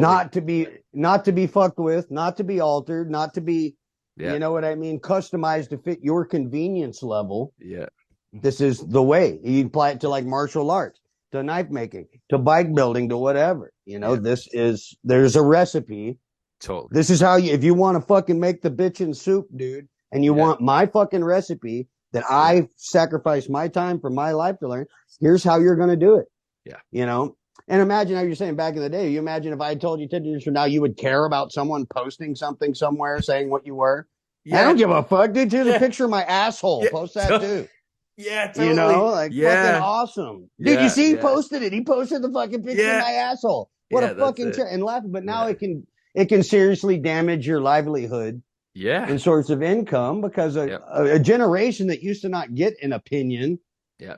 Or recompense or retaliation against anything because they didn't have the sand to do it. Now have an avenue to fuck with people's livelihood. Yeah, totally. In a safe spot. Yeah. You know, we're just saying the same thing. Oh, it's real easy from behind your phone. You know, it sucks you have to say that. Because, it isn't. It's annoying. Yeah. You type out, you're a fucking bitch, blah, blah, blah, blah, blah, and I read that. You took the time to say that to me. Yeah. And you typed it out, you know, and I see, it's funny. I have friends on there and the amount of fucking social media or internet balls that people, and they have no clue. Like I've seen like a homie of mine I'm not going to go names, but a homie of mine, you know, I have clients that are sergeant of arms and fucking, and members of fucking heavy shit. You know what I mean? And like, there's dudes like that are off the fucking radar, but they follow shit because they buy shit from people and all that. And I've seen some fucking, you know, chopper hipster or whatever, like doesn't even know who the fuck he's talking to. Yeah. You know, and I'm watching this, and this guy isn't going to dignify your little fucking ass with a response or anything. Yeah. If he sees you again, he's going to fucking take your top row out of your fucking head, dude. Yeah. You don't even know that, but you've bought a ticket for a train ride that you're not even equipped. You know what? You have no fucking idea. And if you're ever in the same, and if you're ever in the same fucking proximity as this motherfucker, because you need to go here because I need that fucking magneto. Yeah, or I need this or that. Yeah, you know, the odds of you crossing some of these guys' path, if you get real deep off into it, it happens. Yeah. And no one's going to cry for you, Argentina, when the dude fucking stoves your fucking head in. Yeah. And he's going to turn around and go, well, yeah, look at what this cocksucker said to me. Yeah. Well, it was on the internet. I don't give a fuck. Yeah. You know, and I've literally done that a couple of times. I've pulled people up and said, well, what did you mean with that? And they're like, what? And then they'll treat me like I'm the crazy one. To be into the shit that we're into, you had to have some grit at one point. Yeah. Totally. You had to. I know what it feels like to get my fucking block knocked off, and I know what it feels like to knock a motherfucker's block off. Totally. Yeah. Win, lose, whatever. The point is, you in that world, you got in fights. You got in altercations. Whether you won or lose or whatever, you stood up. Yeah. You know what I mean? For what the fuck you said. That'd be it. I've been in that situation with, man, this is going to suck, but fuck yeah, I said it, motherfucker. Oh, you know what I mean? And And I got, and you know, in those situations, I have some friends that are great from that. You know, I've come out on top. I've come out on bottom. But the thing is, these are the repercussions for those actions. And I think they should be, you know, I think that's kind of in certain realms. Like, I don't think at ballet that someone needs to, you know, get their ass kicked for saying you don't do a fucking whatever right, you know, but it's the part of the stuff that makes this stuff. I don't think you'll get the visual. You see a fucking badass fucking chopper, you know, and the motherfucker that rides it's a real motherfucker. And I think it's all that's really who he is, and it embodies in that bike. And there's no other bike like that. You can rebuild. You can build a fucking ton of Evo, shovel, pan, whatever the fuck. You can everyone can build that same fucking bike, but it's not going to be that motherfucker's bike. There's even an energy about it that comes from it because the dude's the real fucking deal. You know? And that's the shit that inspires me. And it's a bike that you can see. That's with motorcycles in general. I love choppers, but I've always just loved straight fucking like a dude that takes his bike and makes it his. You know, and the old I don't like stuff that's anything past Evo when we get into twin cams and computers and all that shit. Cool. Not my thing though, because it doesn't have character. The kind of character that I look at. But I remember the shit that influenced me, you know, like, homie, that's Frankenstein's bike. You fucking from a fucking 8 blocks away. You know what I mean? That's fucking Tiny's bike. That's so and so. You know what I mean? And that was cool. Those kind of bikes, and they were bikes that just screamed like, dude, that's a fucking scooter. That's a fucking sled. You know, that's a fucking Harley. Don't touch that fucking bike. You know, like those vibes. And it was the same thing in tattoo shops. I remember one of the fucking things I loved when I first started going into tattoo shops. The vibe was like, fuck, this is cool. 2, there's a very heavy vibe, but don't fuck up in here. I like that. It used to be scary. It was like, it used to be scary to go into a tattoo shop. Like, oh fuck, what, you know, you don't want to say the wrong thing, and then you like say what you want, and then they'd say how shit your idea was, and they'd be like, nah, fuck, get this, and you'd be like, okay, fuck I started getting tattooed at like 13, 14, so I was like no problem. Same thing. I was fully sleeved before I was 18. You know, and fucking it was just because I came up around it, and I was the young guy that those dudes fucking tolerated being around. You know what I mean? And so they weren't able to run me off. They've tried. So it's like, but I guess Terry's around, man. You know what I mean? And that's it. And I feel like whatever spot and whatever culture, I'm not saying I'm just another fucking dude on the bus, but I feel like I've earned a little bit of my spot in wherever the fuck I am. You know, because I couldn't be beat off. You know, you couldn't beat me off. You know, but nothing was gonna keep me from coming back to somewhere where I honestly, because I grew up not feeling like I fit in anywhere. Once I found the kind of shit where I belonged, that's where it is. If you don't like me, fine. This is still where I fucking belong. You know, and I was a mouthy fucking kid, man.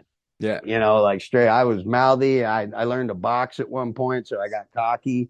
You know what I mean? And there's some people that'll tell you back in the day, like, you don't want to be around that motherfucker. And I get it, but I wanted it that way too. You know, at a certain point. And then motherfuckers that were way badder started showing me what bad is. You know what I mean? I remember this old man one time laid me out with a fucking pool cue. flat. And I'd been in boxing for a while. I knew what the fuck, and I'm cocky, and I'm at the bar and showing my ass and all of this, and this old timer guy is fucking next to me, and I like, bah, yeah, I don't even that was a funny thing. I was just being cocky or whatever, and he made some comment like, boy, you sure do like yourself or something. I don't remember exactly what it. See what's up. Well, I didn't even. Anyway, long story short, I like fucking. The second I even think that he thought that I was about to fucking hit him, I didn't even see that dude was leaning on a wall cue. That motherfucker knocked me clean the fuck out, and he was probably in his late 60s. And he set me on the fucking bar stool. Yeah. And I came to at the bar, and that motherfucker sitting next to me smiling. And then like bought a beer. Let me tell you what's what. Yeah. You know what I mean? And acting that. But I would have never listened to that guy if he didn't put a dent in my fucking ego and my bullshit, And to me, I wouldn't change that for anything. Nah. There are situations like that, because there are people that just do not give a fuck and they're not supposed to. Yeah, man. Regardless of fucking how you feel or what you this or that, you cross this line, this is what happens. Yeah. And just because you feel sad about what happened, it doesn't mean you have anxiety. It doesn't mean that the world is bad. It just means that you got knocked out and you got checked. And that's, you know what I mean? Like that's, it doesn't need to go on social media. Right. It's that's a thing too, how personal I try with my social media, to be interactive and to be transparent and be myself. Yeah. On that. The last thing in the world I want to come across as some kind of fucking persona, that's made up and all of that. So warts and all, I try to just be me. And then there's shit that's nobody's fucking business. Mm-hmm. There's personal stuff that I value people I trust. I have trust issues. How about you? Yeah. And fucking, yeah. I value the people I trust so much that I do trust that I will go to talk to about real shit. Yeah. What's it even make it look to them if I just put out what's bugging me to everyone so everyone can have a stab at a solution when I've taken the time to develop these real relationships with people that I actually trust and value their opinion that I can talk to, and I think Facebook and a lot of that stuff became a lot of people's therapist. Yeah. As you said. Yeah. And instead of solutions, you get back, like a bunch of people blowing pink smoke up your ass. Totally. Yeah. Giving you the answer that you want. Not the answer you need. Yeah. Right. Totally. And that's the last thing I know is to be around a bunch of people blowing what a great motherfucker smoke up my ass I am, and then start believing their bullshit and my bullshit. Yeah, man. As soon as someone starts doing that to me, I wish I wasn't like this, but I'm instantly like, what the fuck does he want? Right. Well, and that's if you get down into stuff that, the stuff that will really jam you up, keep you up at night, fuck you up. Keep you swimming in a bottle, all that kind of shit. That's not something just to share with the general world, man. No, I talk about those hardships and those things and all that with people that have earned, you know what I mean? My trust, and I've earned theirs. Yeah. I know. And so it's kind of a smack in their face if I just share it with everybody. Yeah, totally. You know what I mean? And why the hell do you even, what was that one meme? You know what I mean? Like the asshole meme. Someone that asks you and then does the exact opposite every time. Yeah. You know what I mean? Kind of thing. Man, we haven't talked about choppers once. That's kind of cool. I was literally about to say that. So, your chopper. Yeah. Yeah. No, I got a fucking the coolest uncool bike ever, man. What year is that supposed to? 99. Okay, cool. It's a 99, and I have a Sportster by choice. I like them. Yeah, man. I always have since before, whatever. And anytime the cool kids start making fun of something, I try to find a way to get into whatever they're making fun of. Yeah. Regardless. I've had shovel heads, I've had Evos, I've had fucking Triumphs, I've had and a lot of this before you could post about some of it. You know what I mean? Yeah. Any bike I've had that's even been a big twin has been shrunk to fit.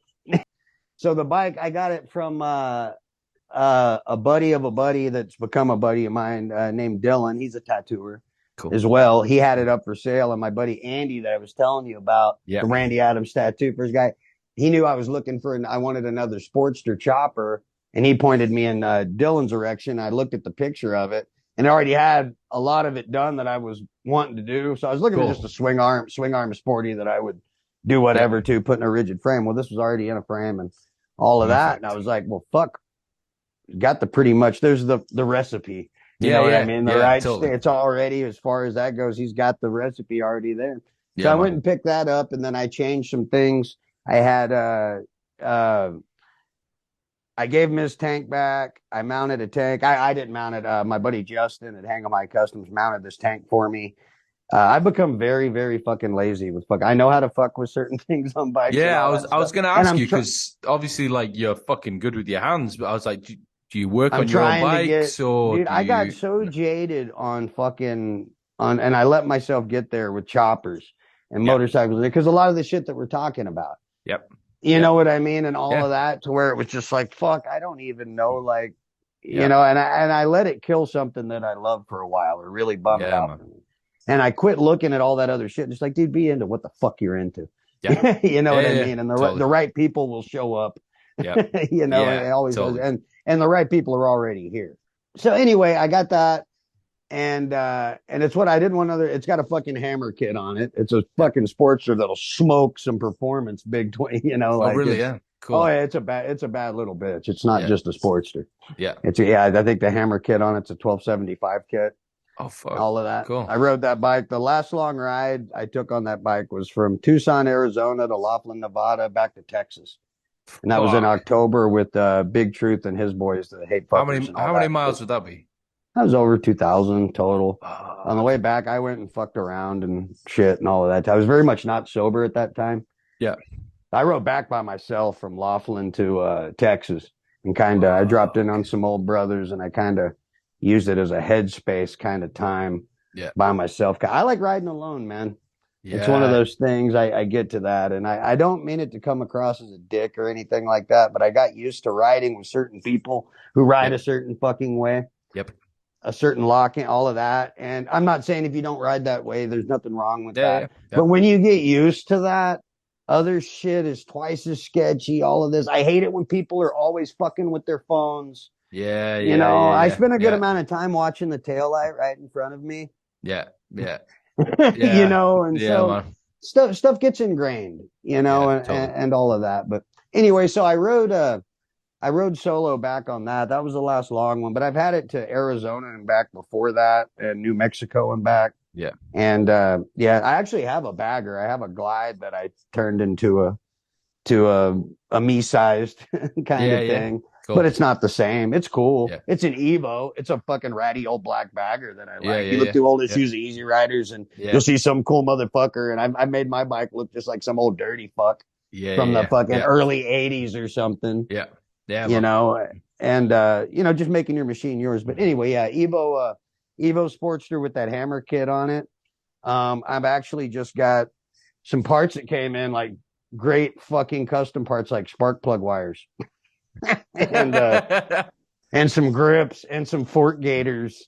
And like, you know, like this, I'm kind of doing this shit, you know, I'm going to work on it this weekend, but I'm getting some things where I want on it. Yeah. You know, and then I'm going to go with the rest of it. I'm kind of trying to engrave the whole thing, or I don't even call what I do engraving. I call it carving, because it's like deep and fucking gnarly and fucked. And it's like, you know, it's not like, it's like, that's cool, but is the vibe I kind of go for. And not dude, like, I don't know if I want to talk to the guy riding that. That vibe. And then there's people that pick on that. Like, I definitely want to talk to that fucking dude. So I'm like, when I have the stance is pretty much where I don't know about you, but I'm the most indecisive handlebar motherfucker on planet Earth. Yep. I start doing the handlebar fucking boogie, dude, and I can't fucking.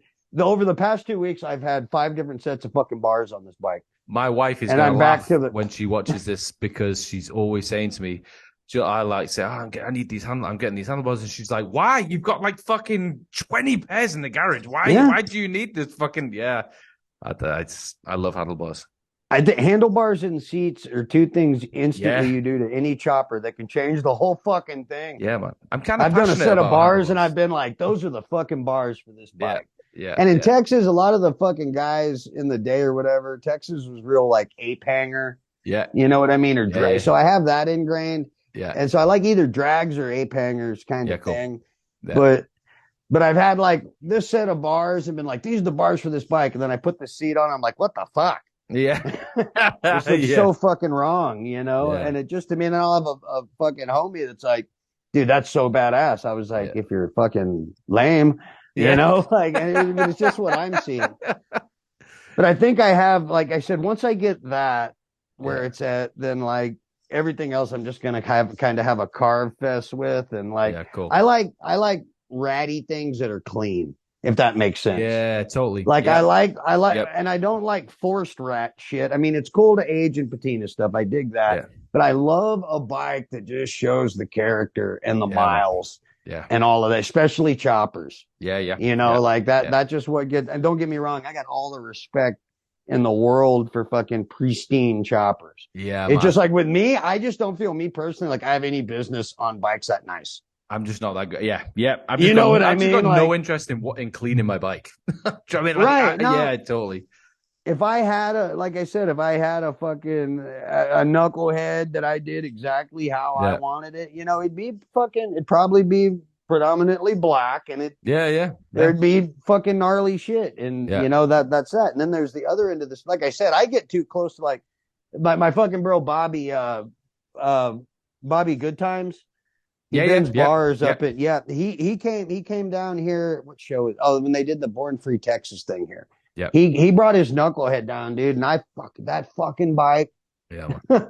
Oh my fucking God. You know, that knucklehead it's so like I was like looking at it, you know, like, and like there's certain bikes is like, I need to be 5 feet away from this.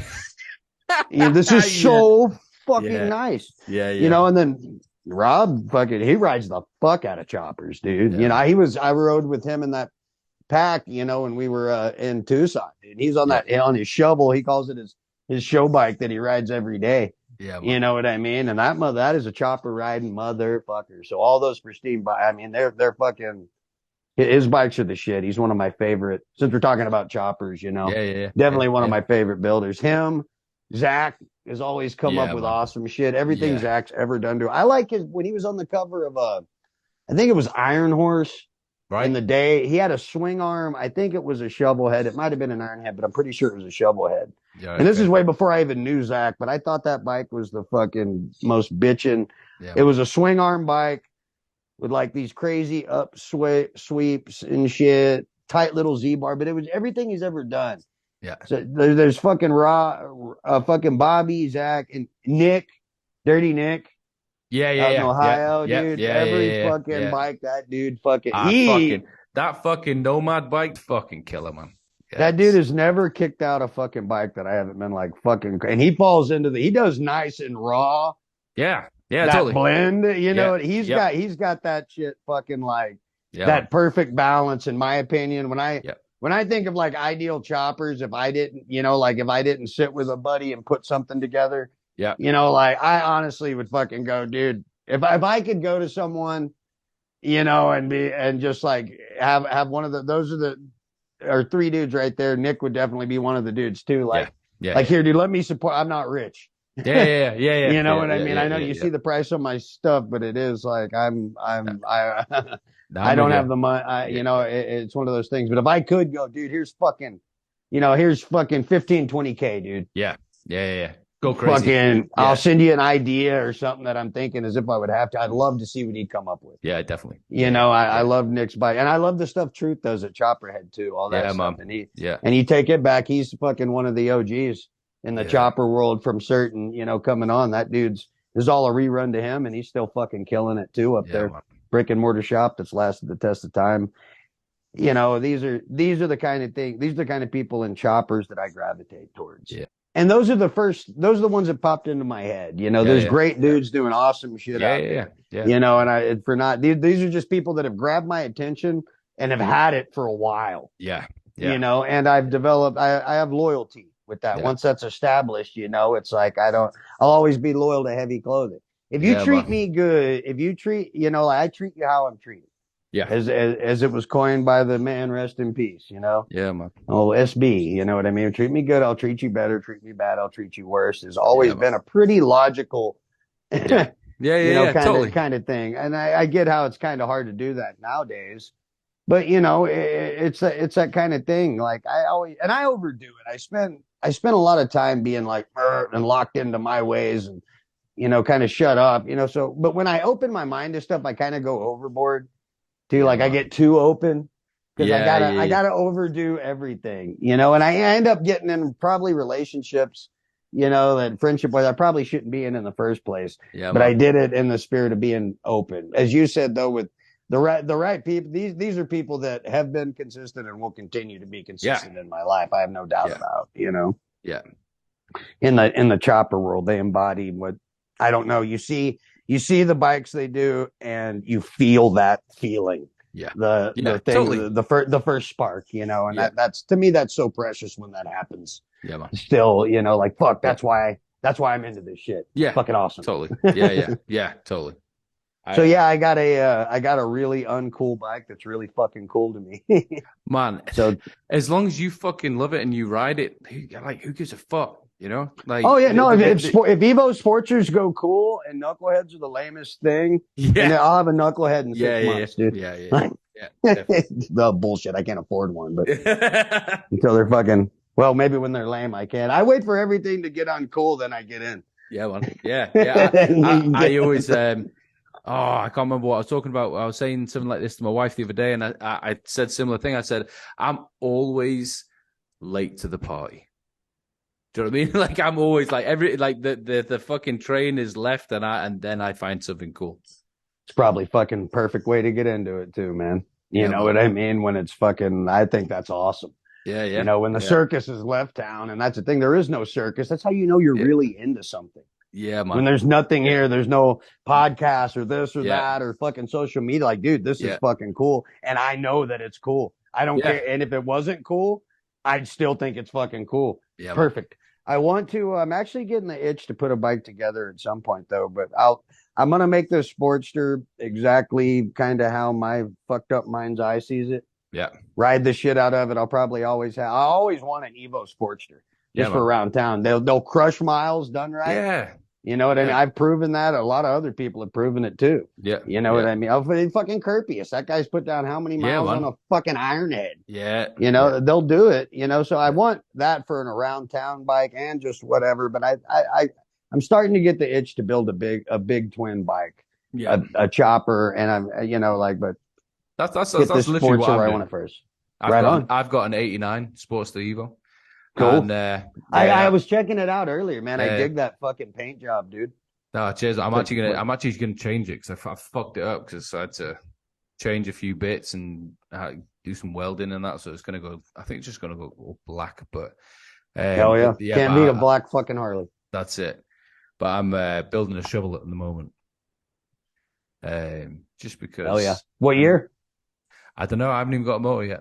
Don't even know, but you're at the. I got you. I've got the frame. I've got pretty Gotcha. much. I've pretty much got a roller now. Gotcha. And now I just need to start looking for a motor, and I've just rigid sling arm. Yeah, rigid. Yeah, yeah. Cool. Yeah, yeah. And I've just kind of picked up pieces as they've come along, really. You know, rather than fucking. I think when you search for things, you start buying expensive shit. If you just let it, for me, if I just let it come, then I get them fucking sweet deals. Yeah, yeah, that's the fun stage when it's like it's so far out that you don't get the antsy to get riding. Yeah. You know, it's cool, spot that part, and then motor goes in, trans goes in, tank gets right, front end and bars happen that click, and then it starts fucking motherfucker. Yeah, man, definitely. I'm basing it on that old Slave Louis knucklehead, that yellow one. Oh yeah, dude. I'm basing it off that, but a shovel. Fuck yeah, but dude. Yeah. Slave Louis' fucking knuckle was the yellow one, right? Yeah, that was man. Yeah, that fucking thing. Yeah, that's a tough mother. And that to me, that's still to this day your icon. That's a fucking chopper. Yeah, man. When I do, you know, I have like 3 different bikes that'll pop in my head when I think chopper, and that stance, that style, the guy fucking riding it, fucking Slave Louis, that was a motherfucker, you know, like. Yeah, totally. Guys like that are the jam. I always liked. I always thought it'd be cool to do a rendition of fucking Armand's bike. It's in the first issue of Easy Rider. You know the one I'm talking about, the orange fucking yeah, man. Like those kind of guys and those machines in that era, fucking like. I want to see that shovel, man. I look forward to that. That's fucking cool, man. Just especially where it's inspired from, man. Yeah, man. That's fucking awesome. Yeah, I think I'm gonna go yellow as well. I don't know. Yeah, I think so. I've got a couple of black bikes, you know. And this one's gonna go black down. I think it'd be fucking cool. Every bike I've ever fucking had has ended up black. I just don't know why. Like, because it's cool. I don't know why. And I've always done my own paint and shit too, just because I don't know. I've never been able to get along with a fucking painter. Man, there's some. I mean, don't get me wrong. You know, they're great. You know, there's plenty. But I've never seen myself, like I said, as a real nice paint guy. Yeah. You know, like it just hasn't been. And once again, like I like riding fucking choppers. Yeah. Not just, you know what I mean? And I've seen some paint that's like, goddamn, if a pebble hit that and that was my bike, I would fucking shit my pants. I think that's it's why so fucking nice. Yeah, I think that well, when the guy who did a lot of work on my chop and got it painted and that, when I said to him that what I said to him was I want a blue undercoat. And then I want black over the top, and then I want you to like crackle like the edges and stuff, so it kind of looks old and fucked up, you know? Right. But it came back like that. So he did what I asked. He did the blue undertone, and then he did the black, but he crackled the whole thing, you know? And it looks really cool, and it's really impressive. Like the paint job is impressive, but like you said, as soon as I started scratching it, I was fucking losing my mind, you know? Yeah. So it's just like, fuck this, it's going black. It's like the in-between hell period. Like you see that, okay, like I was talking about Bobby's Knucklehead, how fucking nice that is. Yeah. Now that bike, 40 years from now, straight, same paint and everything, and worn, will look so fucking badass too. Yeah, man. But like that period in between that, you know what I mean? Yeah. You know, like, because it's literally, I mean, it's so fucking nice. Yeah. Like I was staring at this, he was asleep. He crashed out inside, and I was out there just looking at his fucking bike. You know, like there's not a fucking like it's perfect. Not a grease smear, not a fucking, you know, really. And it's so good, just so fucking nice. And you know, it's a riding motherfucker too. Yeah, man. You know, and it just lets me go. Like I can appreciate stuff like that, but I don't need to be riding shit like that. It just doesn't. Man. It doesn't suit my. Yeah, nothing I own stays that way. I don't understand it, but I don't enjoy cleaning my bike. You know, like some guys will get down and you know, after every ride, they're polishing and they're fucking. I'm not that guy. I don't deserve nice things. Dude, I am a fucking 100% at heart, and I have to fight against it though. But fucking born slacker. Dude. Yeah. One of the things, the things that attracted me to fucking biker shit and choppers were fucking motherfuckers didn't look like they did shit, but fucking smoke grass and ride this space machine. And that's all they did. And they seemed totally fine doing it. Yep. And it was like glorifying fucking slackdom. And I dug the fuck out of that. Yep. You know, and I still have that. And it's not productive at times, but at heart, you know, it's like if I hunkered down and did something that legitly nice and all that, it would come across as fake because it's not who I am. I wouldn't take care of it. Like if who the fuck am I polishing this shit? Like I'm gonna do this again ever. And you know what I want to do right now? What sounds really good, other than going for a ride and getting a burger or fucking doing whatever. I really like to sit down and just polish the fucking shit out of my fucking till I see myself in it. And that'll just stoke my Saturday. 4 hours later, just fucking covered in fucking polish. But I can see my face in that fucking fuck. That doesn't. But there's some people, that's your deal. Fucking awesome. Yeah, you know, I'm happy for you. But that's not me. Yeah. I'd rather get on the thing and go fucking smash down some roads or whatever the fuck. But one of the things I heard about a black, I think this is what did the black curse with me, because everything's always fucking black. And it was fucking it was this old timer, rest in peace to Tennessee, but he was over at a Shay Akel's shop where I learned a lot about working on bikes through Shay at the chop shop. The chop shop's closed now, but there's an old fucking biker, Tennessee there. His name was Tennessee. And that motherfucker said one day, he's like, I don't get why fucking a black Harley's like a sore dick. It's hard to beat. And that stuck with me. Oh, you man. know, and it's still there. It's like, you can't go wrong with a black fucking Harley Davidson. Yeah. You know, it's just fucking, it is what it is. And it fucking, the way he said that, I'll never do it justice, but yeah, it's like a sore dick. Fucking can't beat it. You know, and I was like, that's it. You know what I mean? And that dude, and that dude died the real deal too. You know what I mean? Like fucking, he's fucking scooter trash. Yeah, man. Sick, man. So, if someone wanted to order something from you, how would they go about that? Best way to do right now, if you want to purchase something, definitely go follow Dickie Knuckles on Instagram. And there's a link to his website on my page, dickieknuckles.com. If you want to order something for me, you can DM me on Instagram. But right now, I'll be honest, my books are not open. You know, like I'm not really taking, like, if you have like you know, like you don't have any time frame whatsoever and all of that, but I'm playing catch up. I got some client orders. I almost got a lot of my clients that were kind of got in between the weeds during the shit show that is me. I've got some of that sorted out, and I have some collaborations that I can't really talk about. That I need to make progress on. But so I'm getting all that sorted out right now. So I'm not really accepting new orders. Cool. If you have something that you want me to make, though, I mean, I'm all about it. I'll take, but just right now, it's going to be a minute, you know? So the best thing to do to get what I make is dickieknuckles.com right now. So, and you can follow him on Instagram, follow my page. There's links to that.